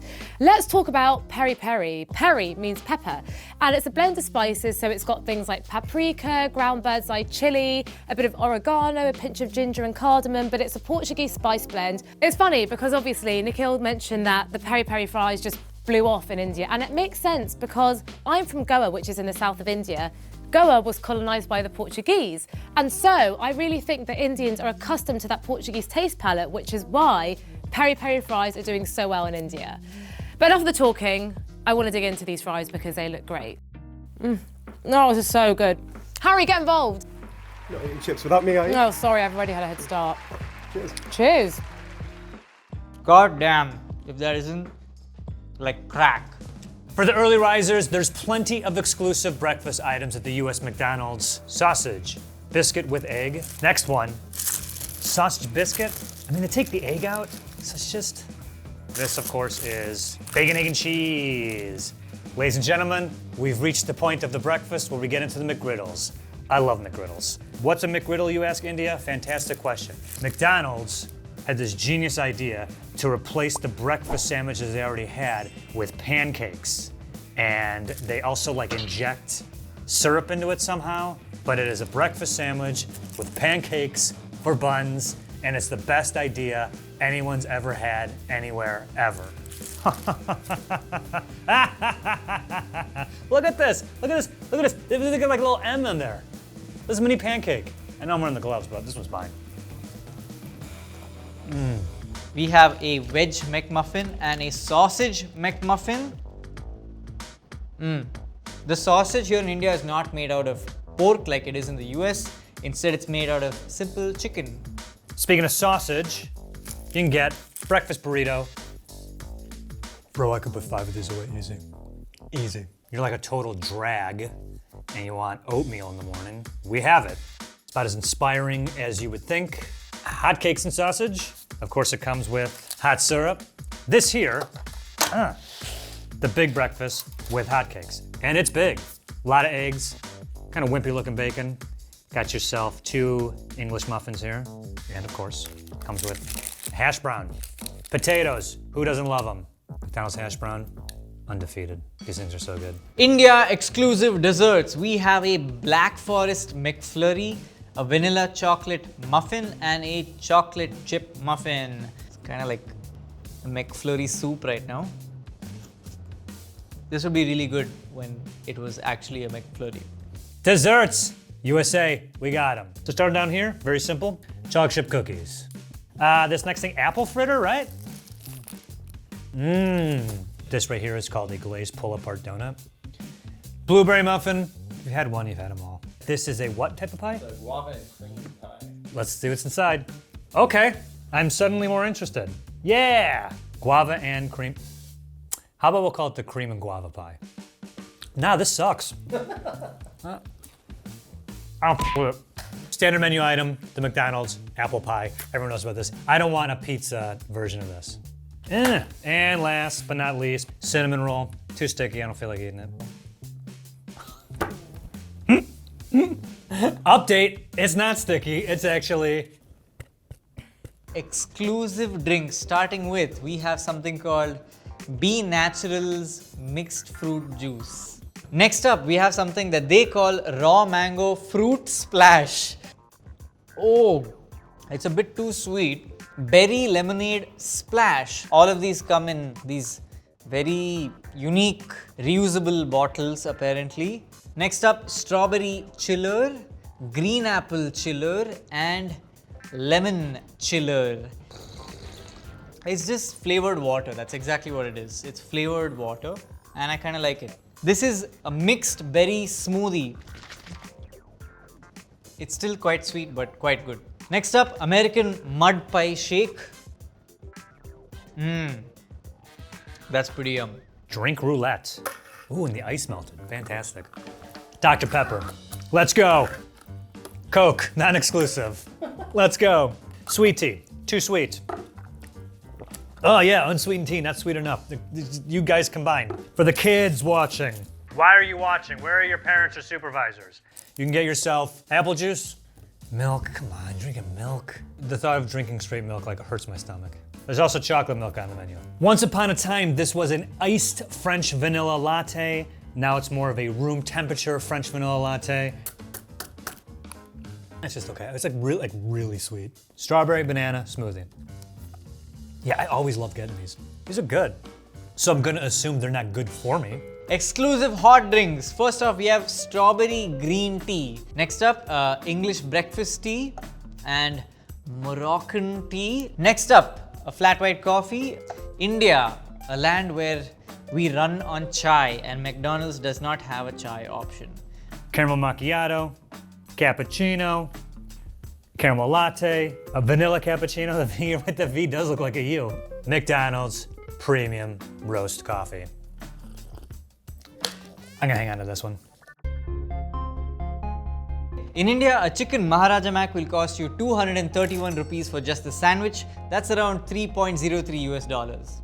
We do not have the chicken Maharaja Mac, but we do have the Big Mac. And a Big Mac in the US costs $4.89. That is a 61% price increase. Now what if you turn this into a meal? A McSaver Maharaja Mac combo comes with regular fries and a regular drink and will cost you 356 rupees. That is 4.67 US dollars, still less than the price of the American sandwich on its own. But does the combo meal make a difference in the US? A medium Big Mac combo, so Big Mac, medium fries, medium drink, is $8.99. That's a 92% cost increase. Even worse than if you just bought the sandwich on its own. On the Indian McDonald's menu, you'll find a two-person meal which contains a chicken Maharaja Mac, a veg Maharaja Mac, large fries, 2 pizza McPuffs and a drink. All of this will cost you 681 rupees or 8.93 US dollars. So basically you're getting food for 2 people for the price of 1 person's meal in the US. However, while this seems a lot cheaper than the food in the US, it's still very expensive and aspirational to people over here. Your minimum wage per hour is equal to our daily minimum wage. And so, yeah, a lot of people can't really afford this kind of food. The English-speaking Indians that you see in a lot of YouTube videos on the internet aren't really a proper reflection of the majority of people that live in this country who still can't afford food like this. So I'm checking my privilege and we should all make sure we check ours. But let's play devil's advocate. McDonald's India has definitely included a lot more affordable options on their menu, and so they are more approachable to the average urban Indian than other fast food chains. Let's compare some items to see who has the least healthy McDonald's food.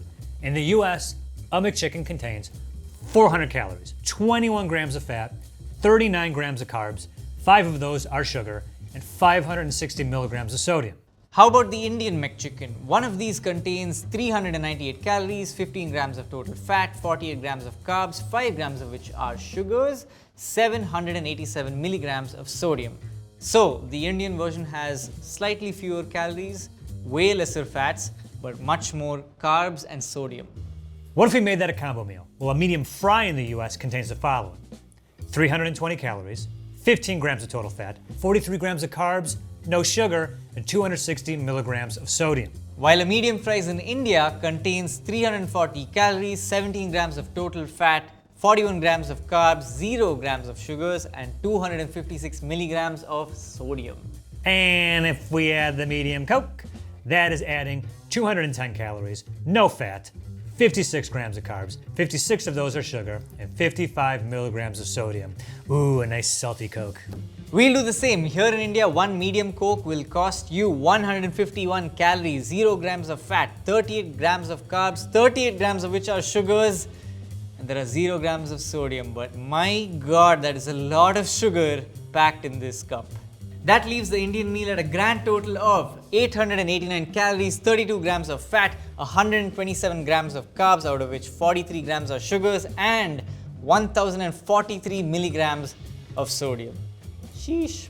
which means this whole bad boy altogether is 930 calories, 36 grams of total fat, 138 grams of carbs, 61 of those grams are sugar, 875 milligrams of sodium. Little bit lower sodium than India, but we got you guys beat in calorie, fats, carbs, and sugar. We win, we win. Unfortunately for India, the combo stats are a little misleading, and the difference maker is the Coke, because the American meal has a larger portion. If you order the Coke Zero in both countries, the Indian meal will actually have a higher calorie count.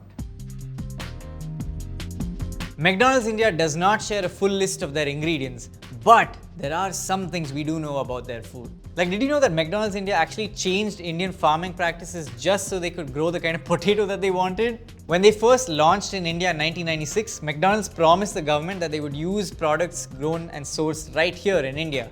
But people who had eaten McDonald's abroad realized that the fries didn't taste quite the same. The reason for this is that Indian potatoes were too small, round, had way too much moisture and sugar content. And so the fries made out of them were not long enough, they didn't get crispy enough, and they didn't have that distinctive McDonald's oomph to them. So McDonald's partnered with McCain Foods, and they spent 9 years trying to perfect their potato.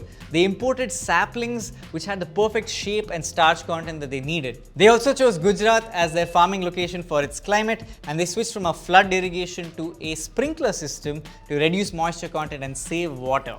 The result? Bigger and more starchy potatoes that can be used to make the McDonald's fries that you know and love. McDonald's in the US mostly uses russet Burbank or Shepherdie potatoes. Potato me? So, these are big enough to have the distinctive long fry. Yeah, look how long this is. Wow. Known to be low moisture and low sugar content. This means they can remain crispy when fried and don't caramelize too fast, so you can get a nice, even browning. McDonald's in the US actually discloses all of its ingredients, so we can figure out a few other differences. In the US, for instance, our mayonnaise contains egg yolk, as does most American mayo. Thanks to the FAQ page on the McDonald's India website, we found out that the mayonnaise is eggless, along with all of the other sauces except for the tartar sauce. When people describe things as vegetarian here in India, they typically mean it doesn't contain egg. From calorie count to portion sizes, we wanted to find out all the differences between Domino's in India and the US. This is Food Wars. Here in India, our Domino's pizzas come in 3 sizes. Our Domino's pizza comes in 4 sizes. The small, 8 inches with 4 slices. The small, 10-inch, which is 6 slices. The medium, 10 inches with 6 slices. The medium, 12 inches, which is 8 slices. And the large, 12 inches with 8 slices.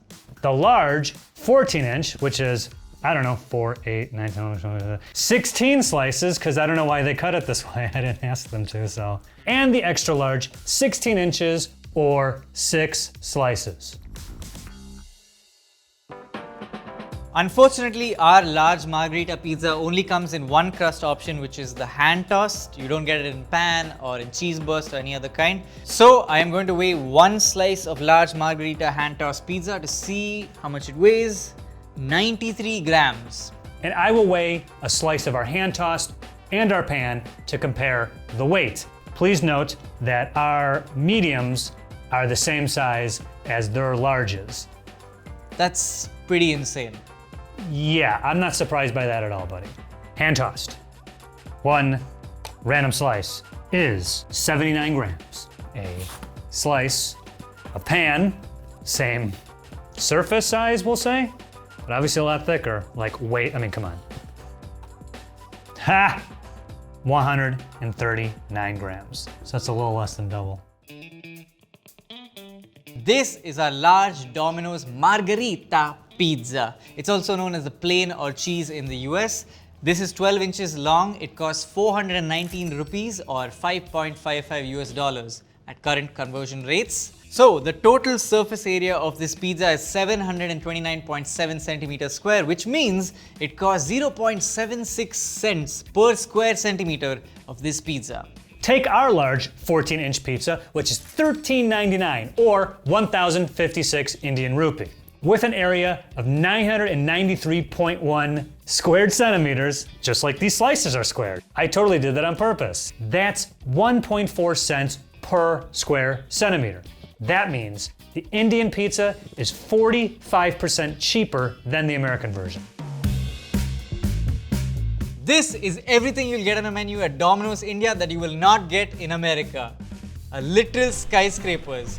You guys have actual skyscrapers, we have Domino's pizza box skyscrapers. Here's everything at the US Domino's you can't get in India. We have it's 10. We have 5 different crust options. We have pan, then you have wheat thin crust, cheese burst. Is there supposed to be cheese in here? Oh, there is cheese in here for sure. Then we have hand tossed, and we have something called new hand tossed. Maybe somebody else's hands were used to make this one. In the US, our Domino's has 5 crust options. This one right here, gluten-free, but you can only get that as a small pizza. Next over here, hand tossed. Over here, the much thicker pan, that's medium only. This guy in the middle here is the crunchy thin, which I just found out 5 seconds ago, they also cut in squares. Didn't know that. Last, and certainly not least, this is the Brooklyn style. They're thin slices, but you only get this in the large and the extra large. Hell yeah, that looks so good. Just by looking at them, I can tell that the hand tossed is slightly thinner. New hand tossed. It's a little firmer as a crust. I would opt for the regular hand tossed pizza. Finally, just for fun, the cheese burst. That is such a guilty pleasure. So I thought this was cheese burst in the sense that just the outer ring of crust had cheese. The entire pizza base is cheese burst. Alright, here is our range of vegetarian pizzas. Here in India, to keep with the religious sentiments of both Hindus and Muslims, who are a majority in our country, we avoid using beef and pork in most fast food restaurants. But what that means is that we get a lot of delicious, vegetarian options.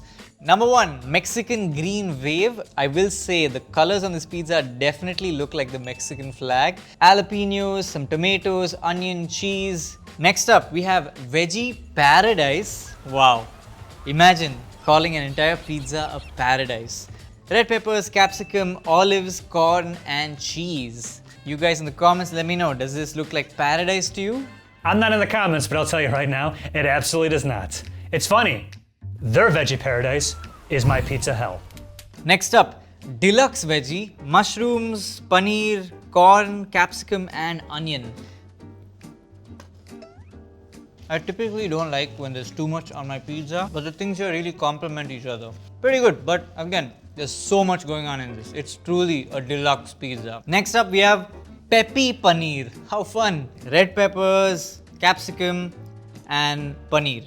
If you are wondering what paneer is, it's basically cottage cheese, and we love our paneer. Okay, next up we have paneer makhani. If you're wondering what makhani means, it's a paneer version of butter chicken. If you're wondering what butter chicken is, friend, you need a culinary education. Would I ever want paneer makhani on a pizza? Maybe not. I didn't like it. Next up we have cheese and corn. It's got cheese, it's got corn. And finally, Indie paneer tandoori pizza. Tandoor is basically an oven we use here. It's cylindrical. We use wood fire and coal in it to sort of give the meat and bread some char to it. And Indie, well, this pizza has just not hit mainstream yet. Oh, that is spicy and a half. If you can't take heat, avoid this one. My favorites so far, none of them. I will order a non-veg pizza. Wow, India has a lot more vegetarian options than we do, and good for them. I personally don't want any of that. We do have 2 of our own exclusive veggie options. This here is the Pacific Veggie, and over here we have the spinach and feta. I don't want to try either of these. Do I have to? It's wasting valuable stomach space, you know? Like, it's only so big. All this awesome Domino's food here, you think I want any of this in my stomach? Who cares? All right, fine. What's it got, like feta cheese on it? This isn't so bad. Non-vegetarian pizzas. Number 1, we have the pepper barbecue. Doesn't look like it has any vegetables, just a bunch of chicken pieces and with a nice smoky barbecue flavor. But you can choose a pepper barbecue chicken with onion. That is a great combination. Chicken sausage, quite sausagey for sure. The next pizza is what I believe to be the best pizza you can order from Domino's India. The Chicken Golden Delight. What a delightful name. This is one of the oldest pizzas that's been there on the Domino's India menu. It's got nice sweet corn, it's got some jalapenos in there and some delicious, delightful chicken. Next we have the Dominator, which seems to have every single meat topping option on the menu. My God. Consider me dominated. I don't think he knows what that means. Wow, we're learning a lot about Nikhil today, aren't we? Whatever you're into, my man. And next we have Chicken Fiesta. It's got some tandoori chicken pieces, some capsicum, onion, nice simple flavors. You can't go wrong with this one. And finally, Indie Chicken Tikka, which is just the chicken version of that paneer pizza I had, and that one just burnt my lips. So steer clear of this one if you can't handle spice. But if you do, this is the one you should get. Actually, some of those look pretty good. I'm very impressed.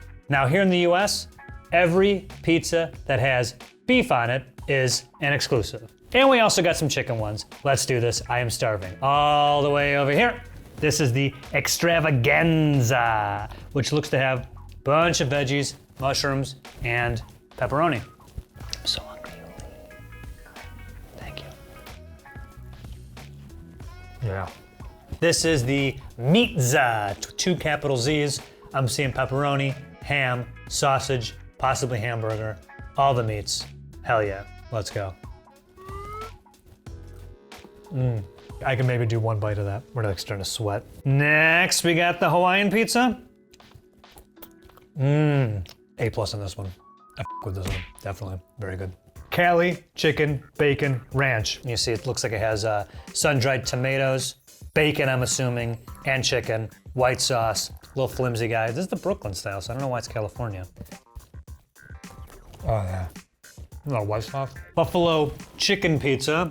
I mean, they drizzled it on there, right? You see that just drizzled? This one's like surprisingly very good. The ultimate pepperoni. Not just any pepperoni pizza, the ultimate pepperoni. Oh yeah. Well, it's covered in pepperoni. Ooh is right. Oh yeah, put me in a pepperoni coma.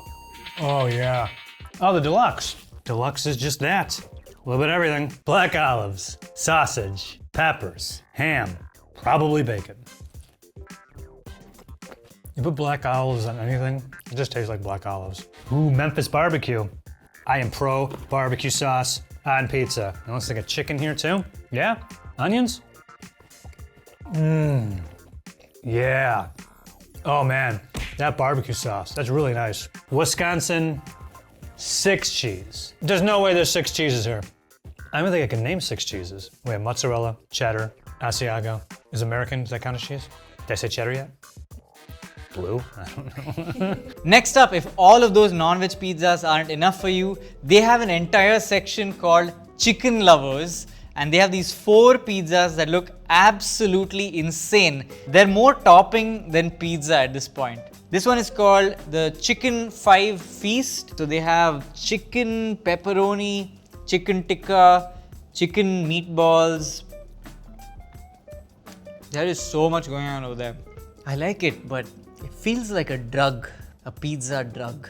Next up, we have the spicy double chicken. It has 2 different types of chicken, pepper chicken and tandoori chicken, and I assume it will be spicy, and I'm gonna take Domino's word for it. And then we have Chicken Maximus, which sounds like a Roman emperor who was also a coward. They have chicken sausage, chicken tikka, just a lot of chicken, That's what this has. Like, oh my God. Can I just weigh this? It feels like a small baby. I'm holding a small baby. 545 grams for a medium pizza. And finally, we have what appears to be the king of all of these chicken lover pizzas. It's an Indo Fusion Max. Sounds like, I don't know, some sort of detergent. But dude, you can't even tell what number of ingredients is on this. I can't even see the pizza at this point. Oh my god. I feel like a new man. You have to order this once in your life. It gives me deep displeasure to announce that Domino's India has decided to create these monstrosities called pizza burgers. Look at this. Is a burger supposed to make this noise? In Bangalore, where I'm from, if something bad happens to you, your friend will say, you got a bun. And this is the bun they're talking about. They have 3 flavors: classic veg, premium veg, and classic non-veg. Ah! Oh man! No! It's just veggies and sauce. Is that cheese? No! No. You know what? I thought this would be bad, and it's worse. It's much worse. It's not a burger. Like, nothing about this is a burger except for the bun. This might be the worst thing I've eaten on Food Wars so far. Okay, we did kind of the same thing, only we call them sandwiches. I've never gotten one of these outside of Food Wars. I'm just gonna pick this one right here. It looks like it is a chicken habanero. Everyone wanna get bummed out? Aww. Philly cheesesteak. Listen up, Philadelphia. Domino's wants to make you guys proud. Philadelphia, why are you not rioting right now at the Domino's headquarters, wherever it is? Because this is just insulting. Oh no. Remember the Mediterranean veggie? Here it is in sandwich form. Also when it's banana peppers on it. Ooh, here we go. Chicken, bacon, ranch. Love that combination. Oh no, Yuli, look at this. Look at this. This is just too much. This one I just labeled sandwich. I didn't know which one it was. What the f? Look at this. What is this? Is this a buffalo chicken? No, on this one, guys. Buffalo. Let us know in the chat how insulted you are by this. Both residents of Buffalo and Buffalo the animals. Italian. They didn't skip by the pepperoni. Gotta give them credit for that one. The chicken parm sandwich. Surprisingly bland. They're not terrible, but I mean, why get this instead of pizza? Continuing the list of exclusive abominations, we have a string of pastas, but also pasta pizzas, which look fascinating. Here in Domino's India, we use fusilli pasta, fusilli being the whole helix DNA strand of pastas. We have creamy tomato veg non-veg, and we have Moroccan spice veg and non-veg. And to accompany these, I'm sure, delicious pastas, we have pasta pizzas in the same flavors. Wow, just really inventive stuff going on over here. This is the Moroccan spice vegetarian pasta pizza. Here we go. They ask you how you are, you just have to say that you're fine when you're not really fine.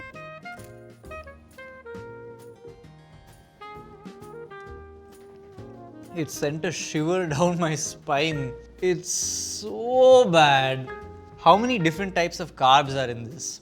My disappointment is immeasurable and my day is ruined. Okay, I'm gonna try one pasta just in case it's good. Let's mix it up. This one has some tomato sauce in it. This is bad. We here in the US have our pasta options that come in penny noodles. These type of noodle, guys. Is that a good shot of a penny noodle? You can get it in pasta primavera, chicken carbonara, chicken alfredo, Italian sausage marinara. Again, I don't know why you're getting pasta at a pizza place. I like it just fine. Is this the best pasta you can get in your neighborhood? Most certainly not. Now on to chicken wings. We have 3 flavors: tomato chili sauce, peri peri, and boneless peri peri. I'm gonna try the peri peri wings just to see how they stack up. They're all right. This is your standard run-of-the-mill chicken wings. In a country filled with millions of flavors, I can't believe we're still doing these same standard flavors like peri peri, barbecue, and ranch. Where is my chicken 65, my chicken mulga podi, my chicken ghee roast? Oh, chicken ghee roast. Domino's. If you do chicken ghee roast wings, I think you're gonna get a lot more people. Wings in the US, we got them too. Here's 3 flavors that we have here in the US: honey barbecue, sweet mango habanero, and garlic parmesan. Domino's, if you're watching, you need to, effective immediately, stop doing this. I don't know who in your organization said, you know what we should do? Instead of tossing it in the sauce, you know, how everyone expects their wings to come, we'll just put on here and drizzle. Look at this. Look at this mess. Toss it, toss the wings, toss it in the sauce, toss it in the sauce. That's how everyone does this, how it's supposed to be done. Next up, exclusive sides. Number 1, cheese pops, tater tots, as you call them. We have fries and they're crinkle cut. That's unique. Not a lot of restaurants here in India do this. They have been flavored with a bunch of stuff though. So I think they've used their oregano and chili flakes over here. They have here a veg parcel. It's like a little puff with the same, paneer pieces over here. Then they have what they call tacos. There's a vegetarian version with some simple veg cutlets. And they have a non-vegetarian version with a slab of chicken. I did not expect that. I am speechless at the level of quality these sides have compared to the pizzas. Then you have a chicken parcel, and finally they have literal meatballs of chicken with peri-peri dust on top of them. This is literally just one of their pizza toppings that they're selling as a side. Yes, India has breadsticks and stuffy cheesy bread, but they don't have garlic ones. We got those. We also have these Parmesan twists. Look at these twisty guys. And for stuffed cheesy bread, you can get it as spinach and feta or bacon and jalapeno. Dips, this, I don't know what, they just were like, how can we give people pizza without bread? Behold, this. It is a dish of cheese and marinara sauce.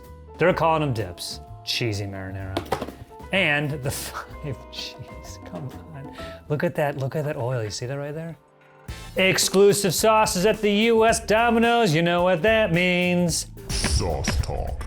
Here you can get these exclusive sauces in the US. Can't get them in India. We got hot buffalo, sweet mango habanero, honey barbecue, ranch, ooh, blue cheese for the wings, right? And garlic.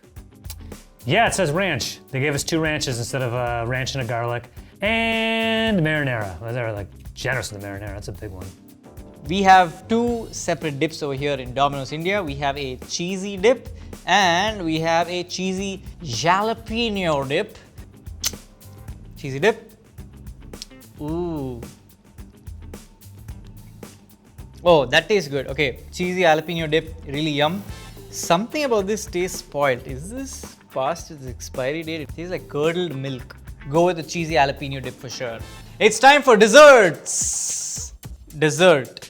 We just have one dessert here in Domino's India, but it's a banger. This is a choco lava cake. You heat it up and boom, gooey lava goodness.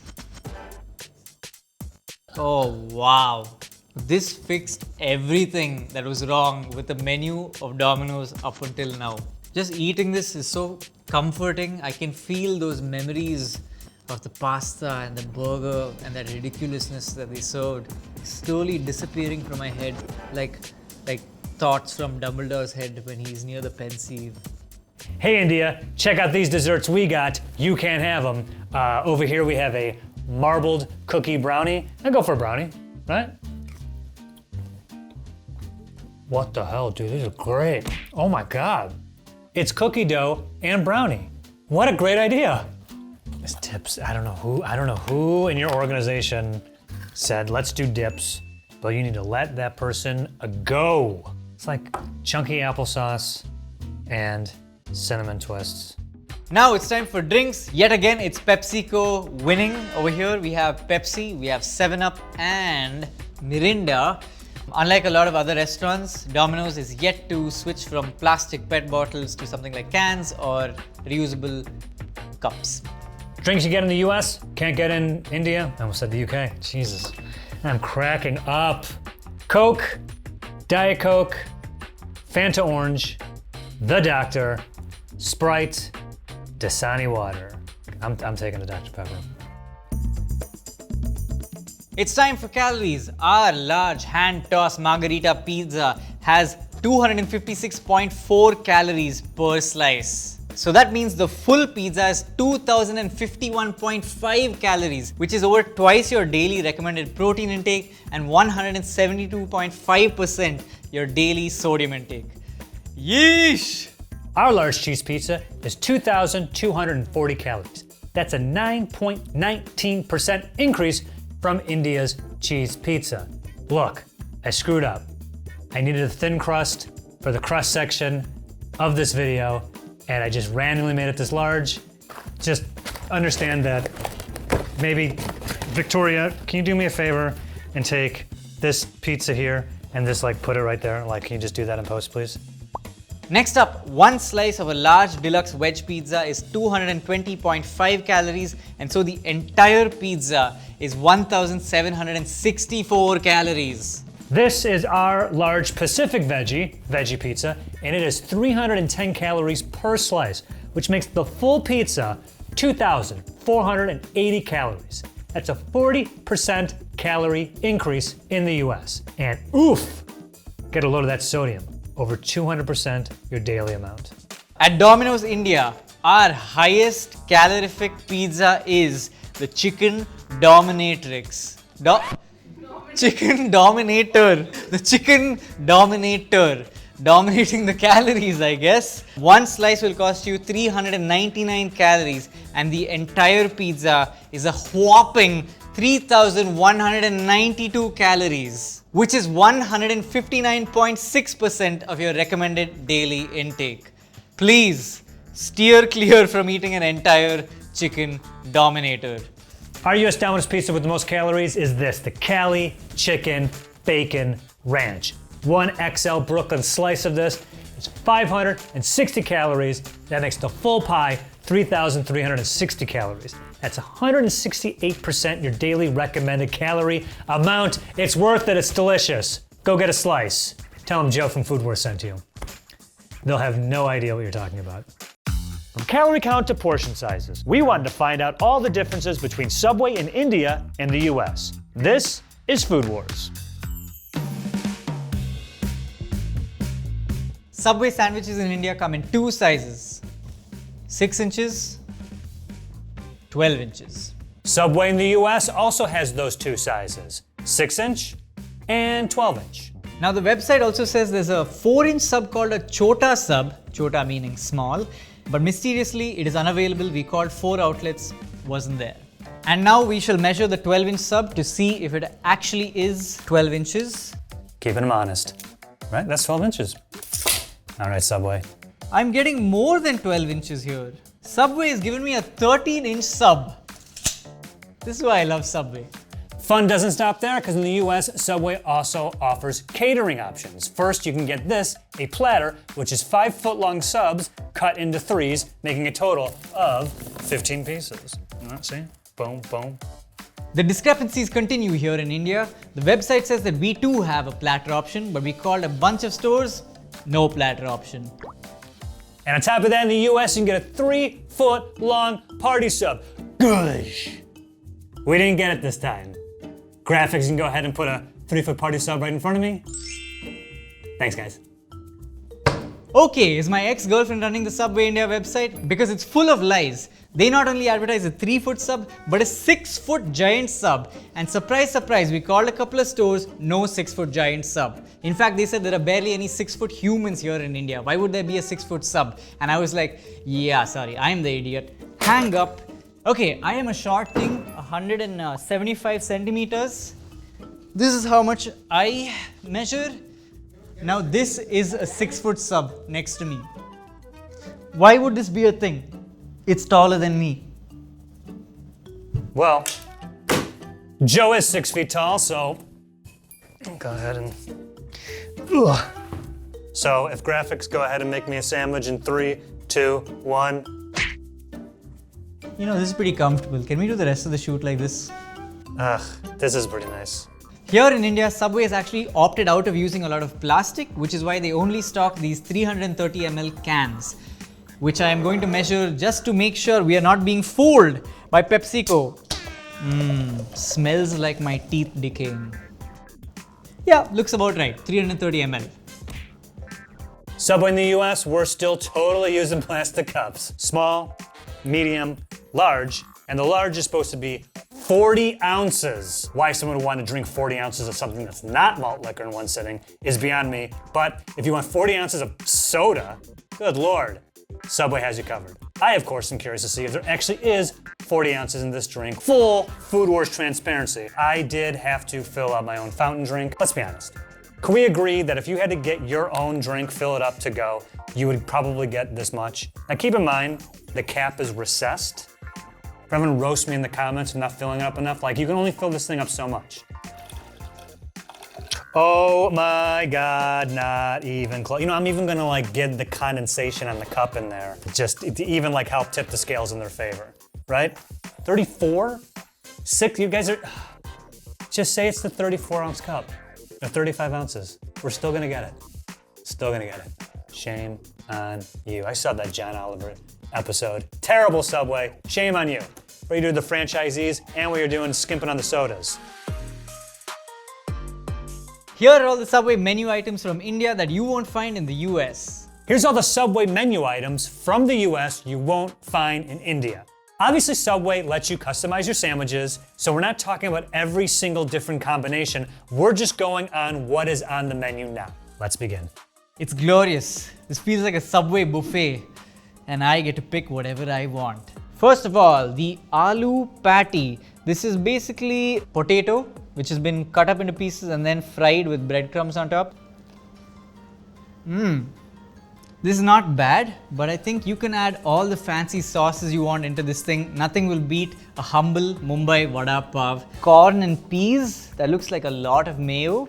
I don't think I shall ever order this sub. This is a local legend, the Hara Bara Kebab sub. This is the first thing a vegetarian will order at an Indian restaurant because it's this delicious mishmash of spices, vegetables and potato, fried, tangy, delicious. Next up, we have a Mexican patty. I would like to extend an apology to all my Mexican brethren watching that their great culture has been reduced to a patty of aloo and beans.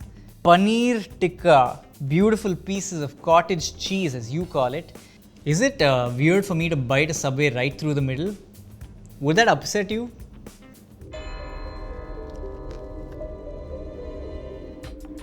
It's nice. I wouldn't go with this particular combination of vegetables and sauces. Also, I just want to point out there are literally 3 pieces of paneer in here. When I used to go to Subway in college, I would make sure that they put in like a lot of protein. This is despicable.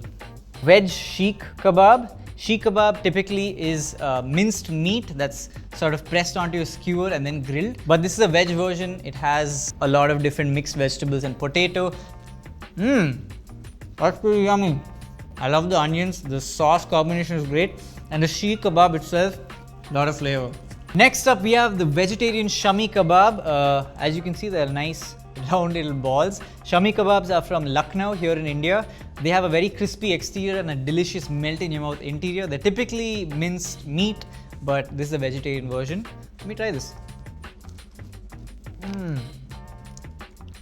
Oh, best one so far.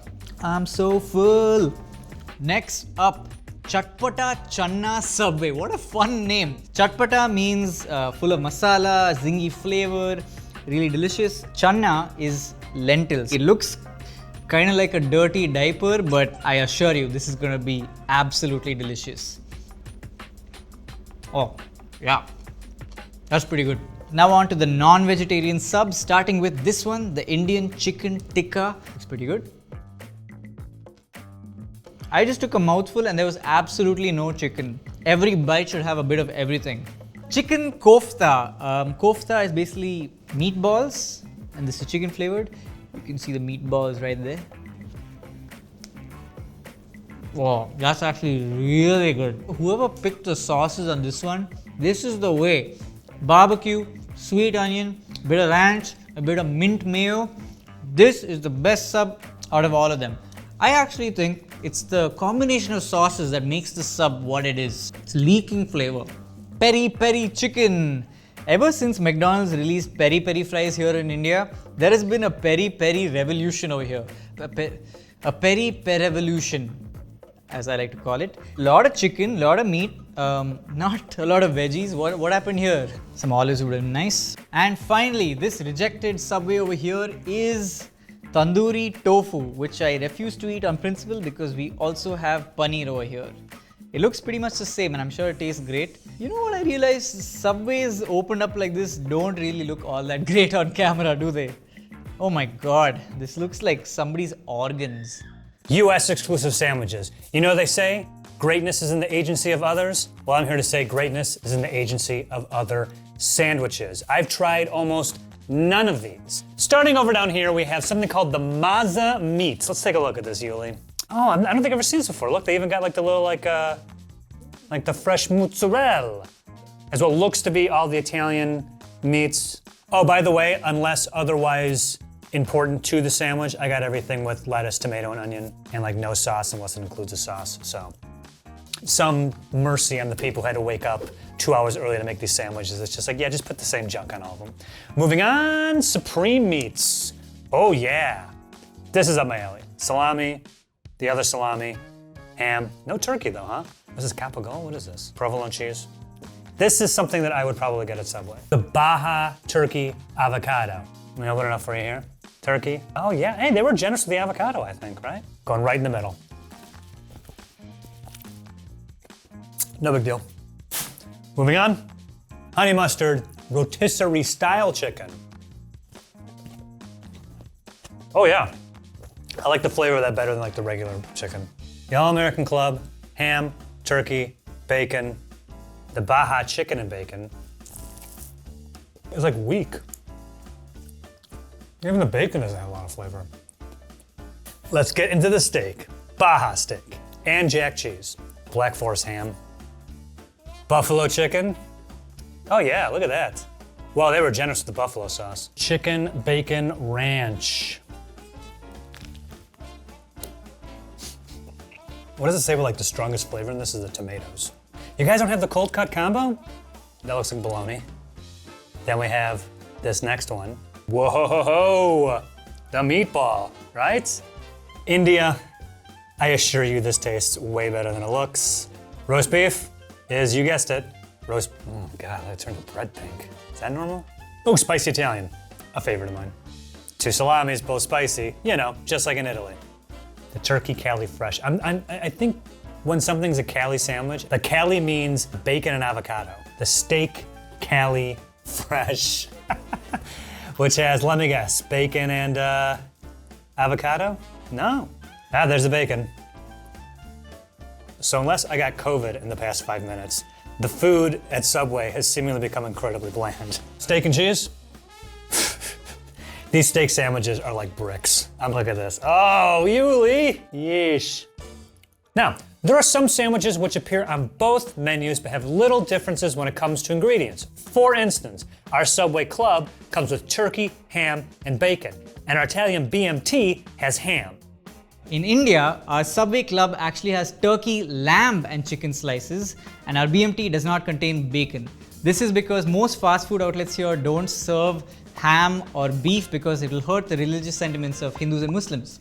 In addition to our sandwich fillings, we also have some differences in our bread options. We have honey oat multigrain, we have roasted garlic, and Parmesan oregano Italian white bread. But this looks oddly similar to the American Italian cheese and herbs. Is it the same thing, Joe? Let me know. No.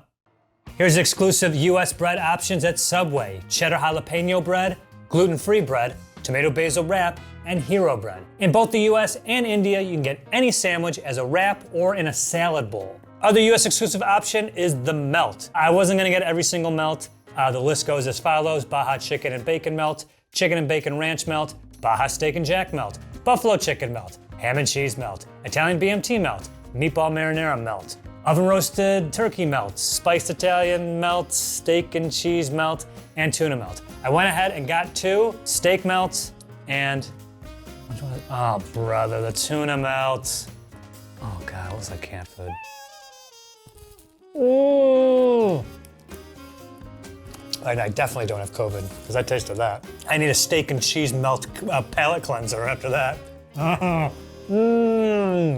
we're talking. Here are our breakfast sandwich options. We have egg and cheese, chicken slice egg and cheese, and Western egg and cheese. I am very curious to know what makes this Western. I can see how this would be a Western option. Nice, bland, easy on the palate. Let me tell you something about India, alright? If you flavor something that we're buying at a restaurant with just salt and pepper, we call that a rip-off. At least 10 spices. For some inconceivable reason, you can get their breakfast sandwiches full-on flatbreads. Oh, good God, and they're so greasy. Egg and cheese. Oh, look how terrible this looks. Oh, no! Where's the cheese and what? Oh, come on, man.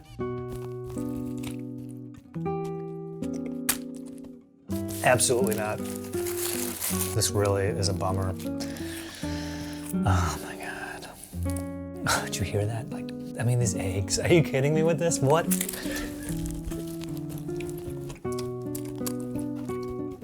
I couldn't imagine eating a whole one of these for breakfast without going directly back to bed. There's a Black Forest ham, egg and cheese. Oh God. And now let's never speak of those breakfasts ever again. We have some exclusive Subway toppings here in the US you cannot get in India, such as spinach, banana peppers, and Monterey cheddar cheese. According to the Subway's website, in certain parts of the country you can also get avocado, carrot, guacamole, sweet peppers, feta cheese, pepper jack cheese, provolone cheese, Swiss cheese. Here in India, unfortunately, all the toppings we have are also available in the US. Damn it, Subway, are we not special enough? Guys, let Subway know in the comments what special toppings we should have here in India.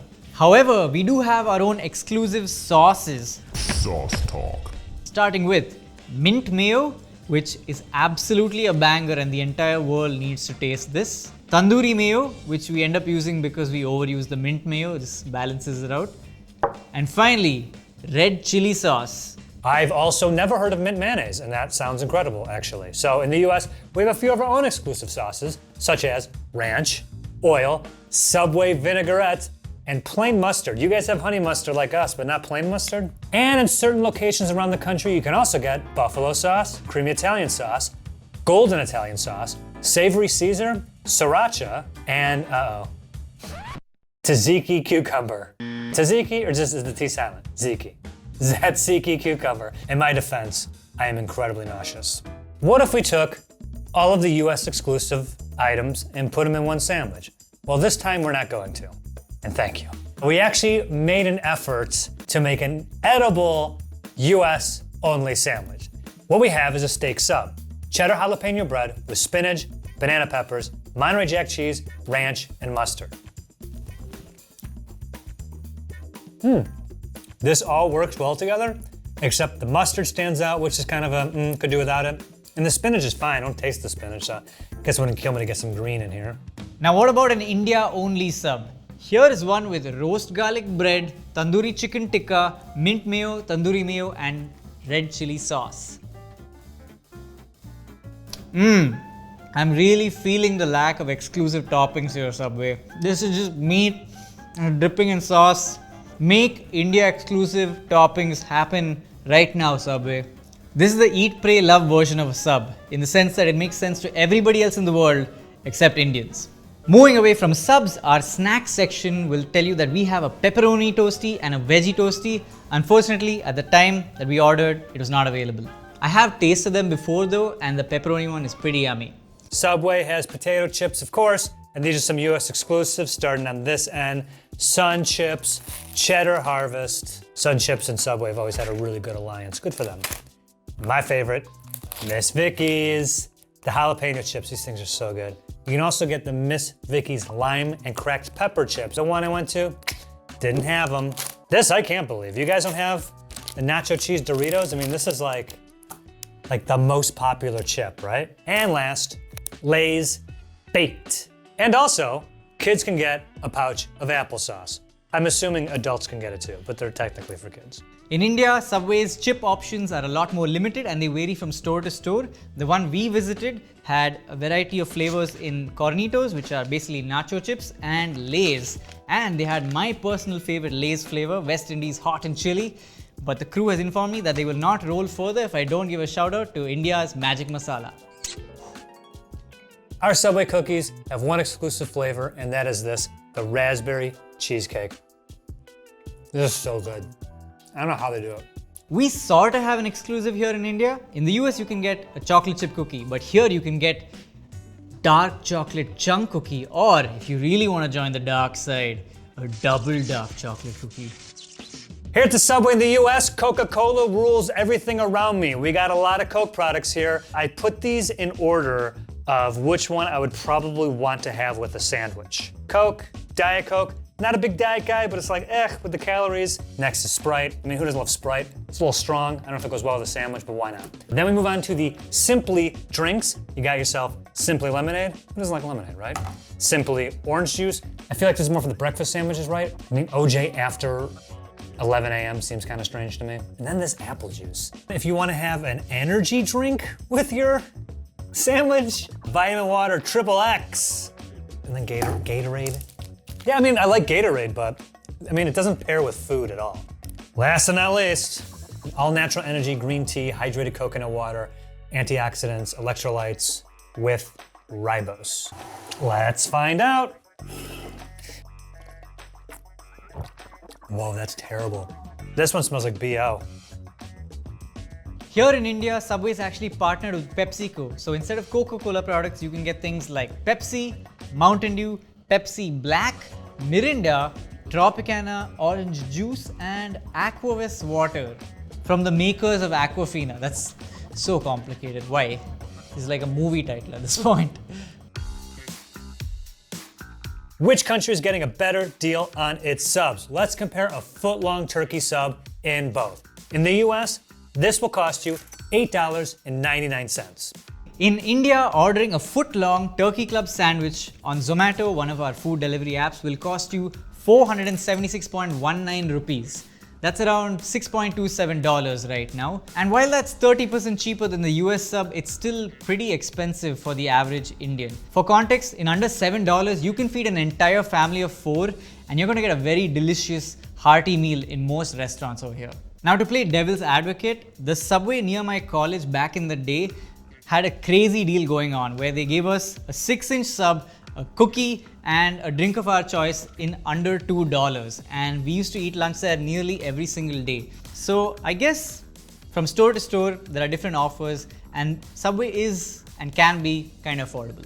Subway prices have been a contentious issue in America for a long time. A franchisee named Stuart Frankel invented the $5 footlong back in 2003, which hit the mainstream in 2008. Cheaper labor and food costs combined with an increase in foot traffic meant the promotion was actually a huge earner for Subway.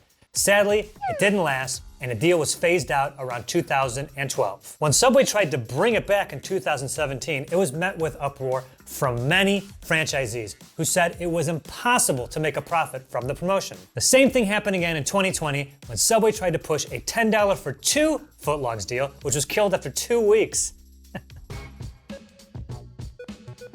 Which country's Subway is the most unhealthy? Let's start with a foot-long turkey sub on whole grain bread with lettuce, tomato, onion, peppers, and cucumbers. In the US, this sandwich contains 520 calories, 6 grams of total fat, 2 grams of saturated fat, 78 grams of carbs, of which 12 are sugars, and 1,580 milligrams of sodium. In India, the nutritional information for this same sandwich is 586 calories, 6 grams of total fat, 4 grams of saturated fat, 94 grams of carbs, of which 8 grams are sugars, and 1,362 milligrams of sodium.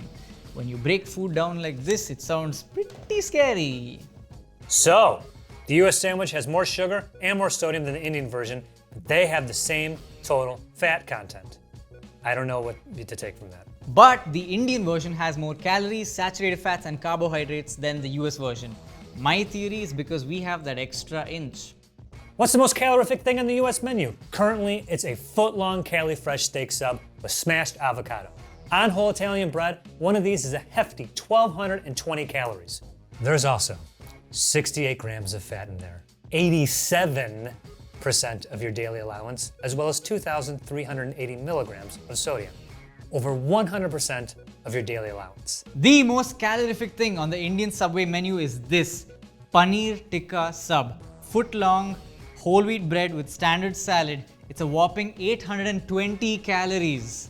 Now this is less calorific than the American Cali steak sub and contains significantly less fat at just 41% of your recommended daily intake.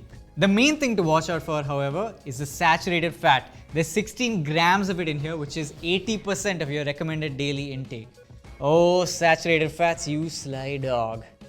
From calorie count to portion sizes, we wanted to find out all the differences between Burger King in India and the US. This is Food Wars.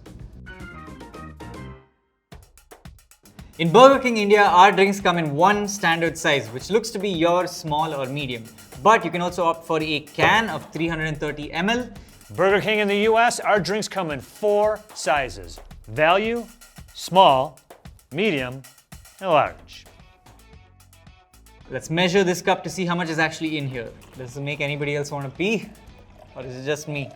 34 ounces. Well, it says 38 at the bottom of the cup. It ain't 38.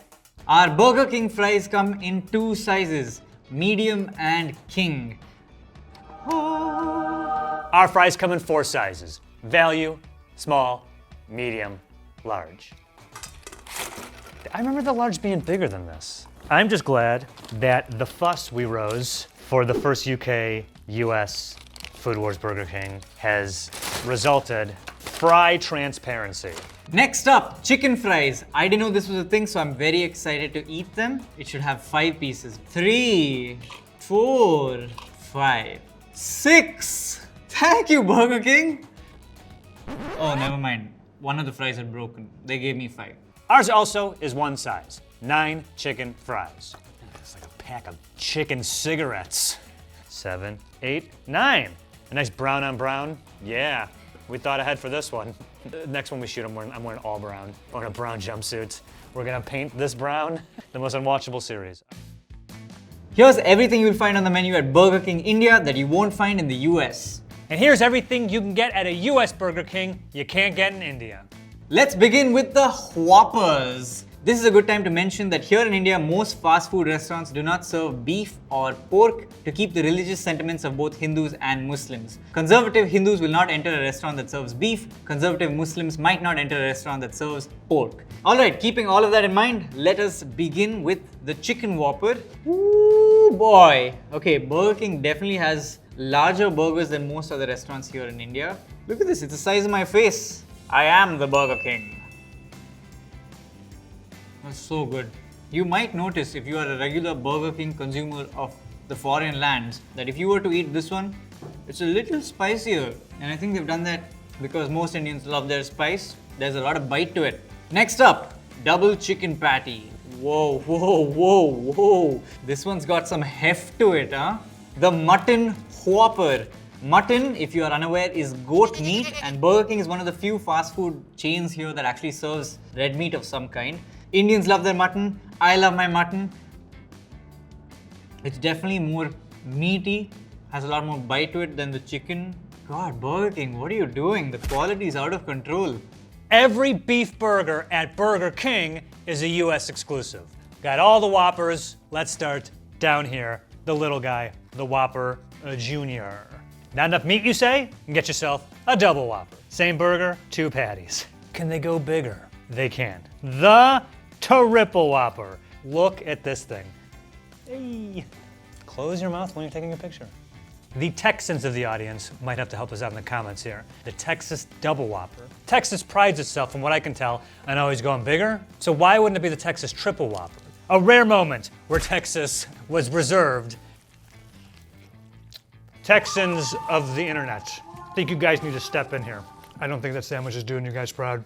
On to the veg options. This is a veg Whopper. I expect great things from this bad boy. I would say this is pretty lackluster. Next up, veggie double burger. If you want double the disappointment. Another thing that we have that technically isn't beef is the Impossible Whopper, which is made with Impossible beef. I'm actually very curious. How does the Impossible Burger patty taste, Joe? Regular beef.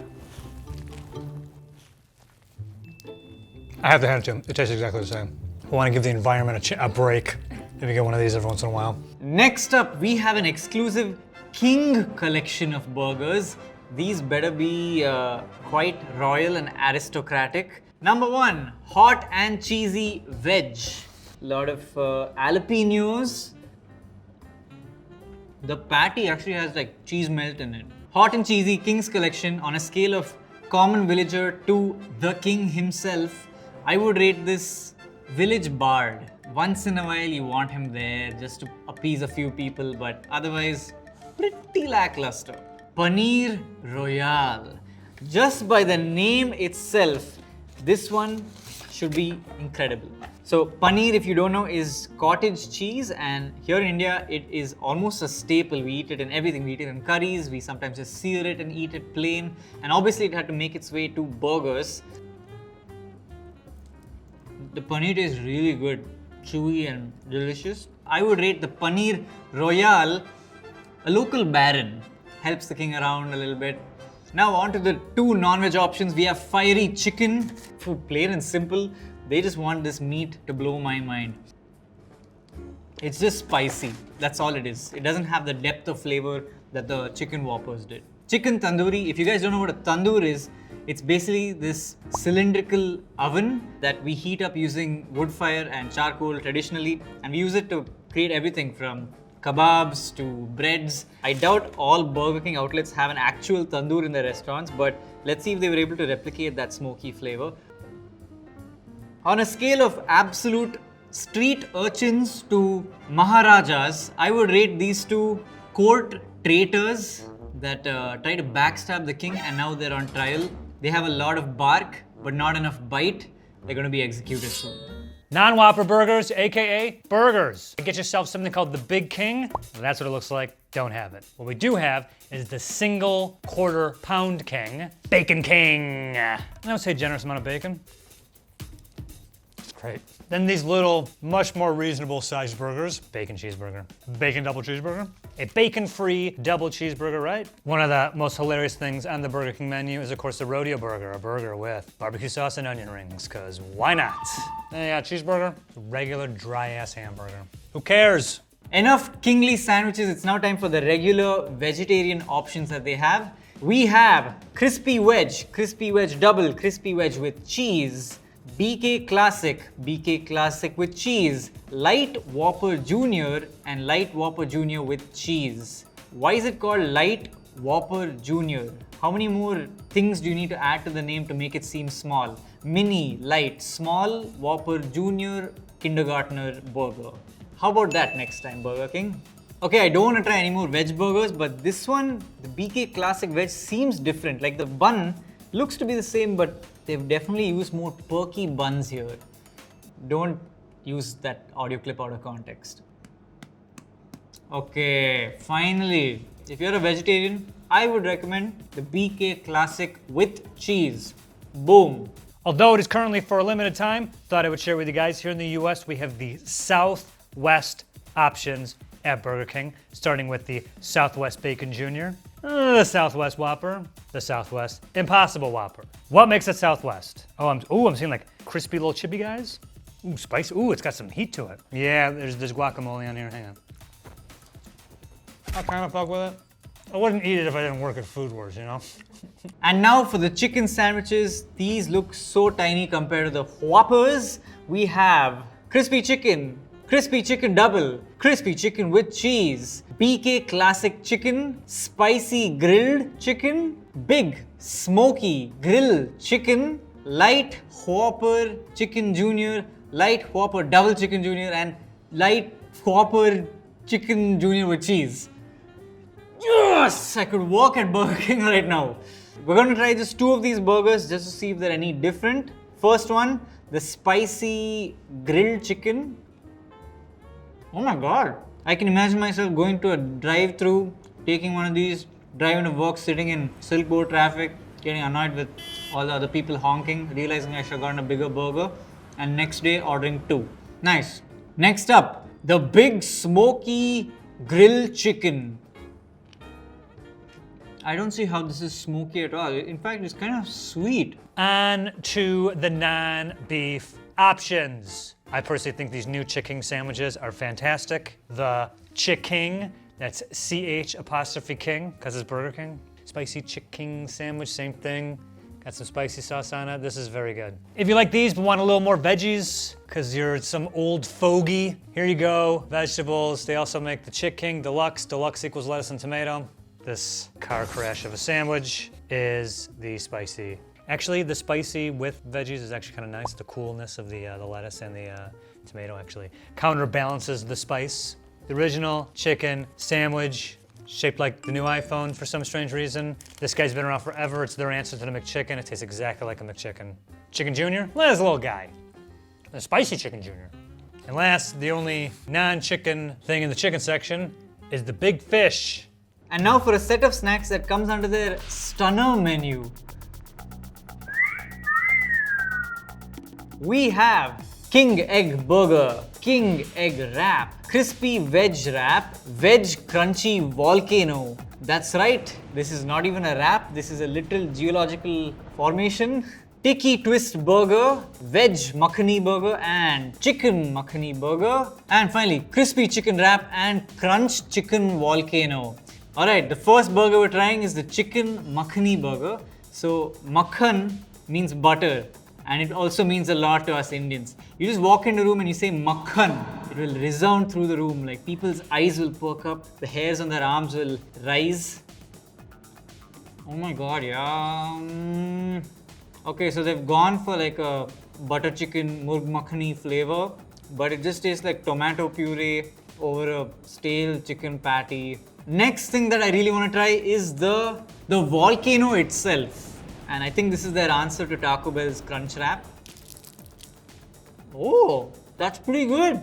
You were this close to offending two communities and Mother Earth herself, but pretty good. Next thing I'm gonna try is an Aloo Tikki Twist. Tikki Twist sounds like a cocktail, but Aloo Tikki is actually, it's like mashed potato fried with breadcrumbs, and it's used in chaats, it's used in a lot of other dishes. And they put these crispy shards of what seems to be the same material in the volcano. Illuminati confirmed. On to breakfasts. We got breakfast at the BK in the US. You can get an assortment of croissantwiches, biscuits, melts. I didn't get all of them. Starting down here, a croissantwich, of course, for those of you not in America, is they took a croissant and stuffed eggs and cheese and your choice of breakfast meat. Bacon, egg, and cheese croissant. Sausage, egg, and cheese croissant. Ham, egg, and cheese croissant. Bacon, egg, and cheese biscuit. Sausage, egg, and cheese biscuit. Ham, egg, and cheese biscuit. Cheesy ham breakfast melt. Sausage and cheese breakfast melt. Cheesy bacon breakfast melt. And for both the croissantwiches and the biscuits, you can also get pretty much every combination of meat, egg, and cheese on said biscuit or croissantwich. Eggnormous burrito. No. I am not starting off my morning with this. No, thank you. This looks like a dirty diaper. Like, what is any of this? I feel like if I bit this in the, like one bite of this in the morning and I'm on the toilet. Get yourself 2 platters, sausage and pancakes platter. And this one I think is like the platter deluxe. You get yourself pancakes, get yourself bacon, get yourself eggs, and of course, syrup. Next up, chicken wings. Burger King here sells boneless chicken wings. They feel like chicken tenders only. They're super meaty, it's like proper chicken. It's not like that processed nuggety chicken juice thing that happens. In the US, our Burger King has nuggets and they come in 4 pieces and 8 pieces. I asked the Burger King employees about the 16 piece and they said they don't have a 16 piece, they just give you 2 8 pieces. Now it's time for Burger King India's sides and sauces. Number 1, we have the classic peri peri fries. They give it to you with a little sachet of the peri peri powder and a little shake bag. Pour it in there. Voila! Your simple plain fries are now peri peried. Go with McDonald's peri peri fries. I'm sorry, Burger King. Too powdery, almost chalky, and the flavor is not quite there. Okay. Peri peri fries has come back with a vengeance. Fair enough. There is a bit of spice to it. Next up, cheesy fries. Italian cheesy fries. And I don't know what makes these Italian, but I think it's a whole lot of oregano. And finally, veggie strips. Well, at the BK here in the US, you can get yourself onion rings, jalapeno cheddar bites. See what one of these looks like. Mozzarella stick, Mott's applesauce. Can't have nuggets without sauces. You know what that means. Sauce talk. As for the dips, we have easy cheesy, twisted mustard, fiery hell. They literally named one of their dips Fiery Hell. First up, buffalo sauce, honey mustard, ranch, sweet and sour, zesty sauce. Do we know what this is? That is just mayonnaise and like brown mustard. Marinara sauce, salsa del sol. It is milkshake time. Burger King has 3 flavors right now. They have mango, berry blast, and chocolate. Guys, at the time of filming this, it is currently mango season here in India. None of you have tasted a real mango until you've tasted the king of all mangoes, Alfonso, available here. Everywhere you go right now, you're going to get a delicious mango milkshake. We also make something called amras, which is like a delicious mango juice that we eat with puris and stuff. Let's see if this compares to fresh mango juice. Oh, it's pretty good. It's not too sweet. It does kind of taste like mango ice cream, sort of mixed, but I like it. I really like it. Next up, Berry Blast. Paper straws, Burger King, thank you. The dolphins appreciate it just as much as I do. Whoa, I did not expect that flavor. Here we have something called blackcurrant ice cream that's rampant in very demented families that order the blackcurrant ice cream. I'm sorry to single out these Indian families like this, but this tastes like that. I'm sensing a pattern here, so it won't be a surprise to me if the chocolate milkshake also just tastes like watered down chocolate ice cream. The mango one, I suppose if it wasn't mango season, you could go and get a mango milkshake. But otherwise, go to any other fruit or milkshake store in India, get a nice thick mango shake with actual mangoes, way better. On to the cold drinks. Let's start with the shakes. Over here we have a frozen Coke. You can also get a frozen Fanta Wild Cherry. Sounds amazing. Our Burger King did not have it. First one is this, the Oreo shake. Why is that so good? It's like a shake made out of the stuff in the middle. Brilliant idea. And you can also get chocolate Oreo shake. No, it's not. This one's better. This one's very good. Desserts! I'm a sucker for desserts, but why would you order dessert from a fast food place? Unless I'm going to be proven wrong. First up, they have chocolate mousse cup. Okay, it's got a little bit of cake at the bottom, chocolate, chocolate, chocolate at the top, chocolate chips on the top. Too decadent, very sweet. Next up, they have a choco lava cup, keeping in theme with their random volcano-based food items. And I'm sure this would ooze out chocolate, but you have to heat it first. That is so sweet. When would I eat this? I'm trying to think of when I would eat something this sweet. Never. We have 3 dessert exclusives. The first one is this, the Hershey's Sundae Pie. Chocolate chip cookies, a soft serve cup or cone. Where is it, Joe? Well, it's roughly 100 degrees here in Southern California, and that thing would have melted into a soup before we even got it to the studio. Imagine either a soft serve ice cream cone or a melted soft serve ice cream cone would be more accurate.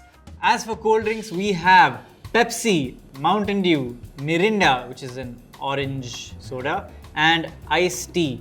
All of these are under the PepsiCo range of products, and of course in India, the Pepsi slogan is Har Ghoont Mein Swag, which means every sip has a lot of swag.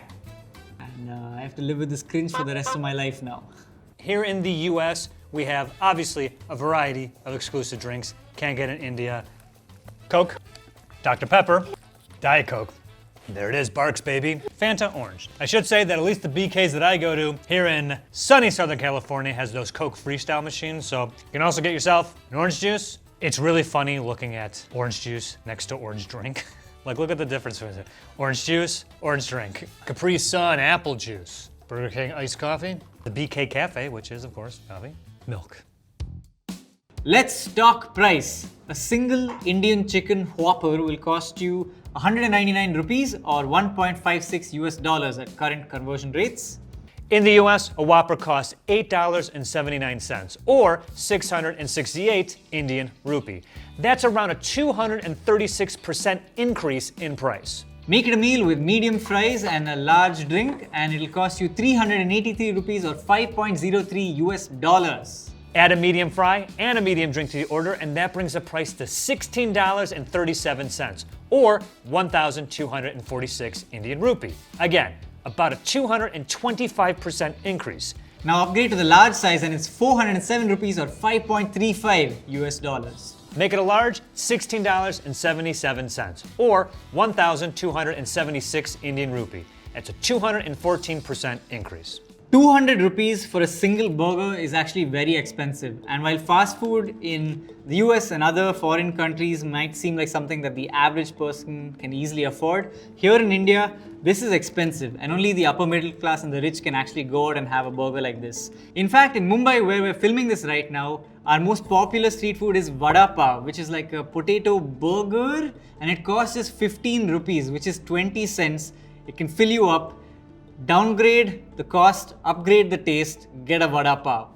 To better illustrate the price difference, let's compare the US large Whopper combo to our combination of 2 Whoppers, 2 crispy chicken sandwiches, 5-piece chicken strips, king fries and 4 drinks.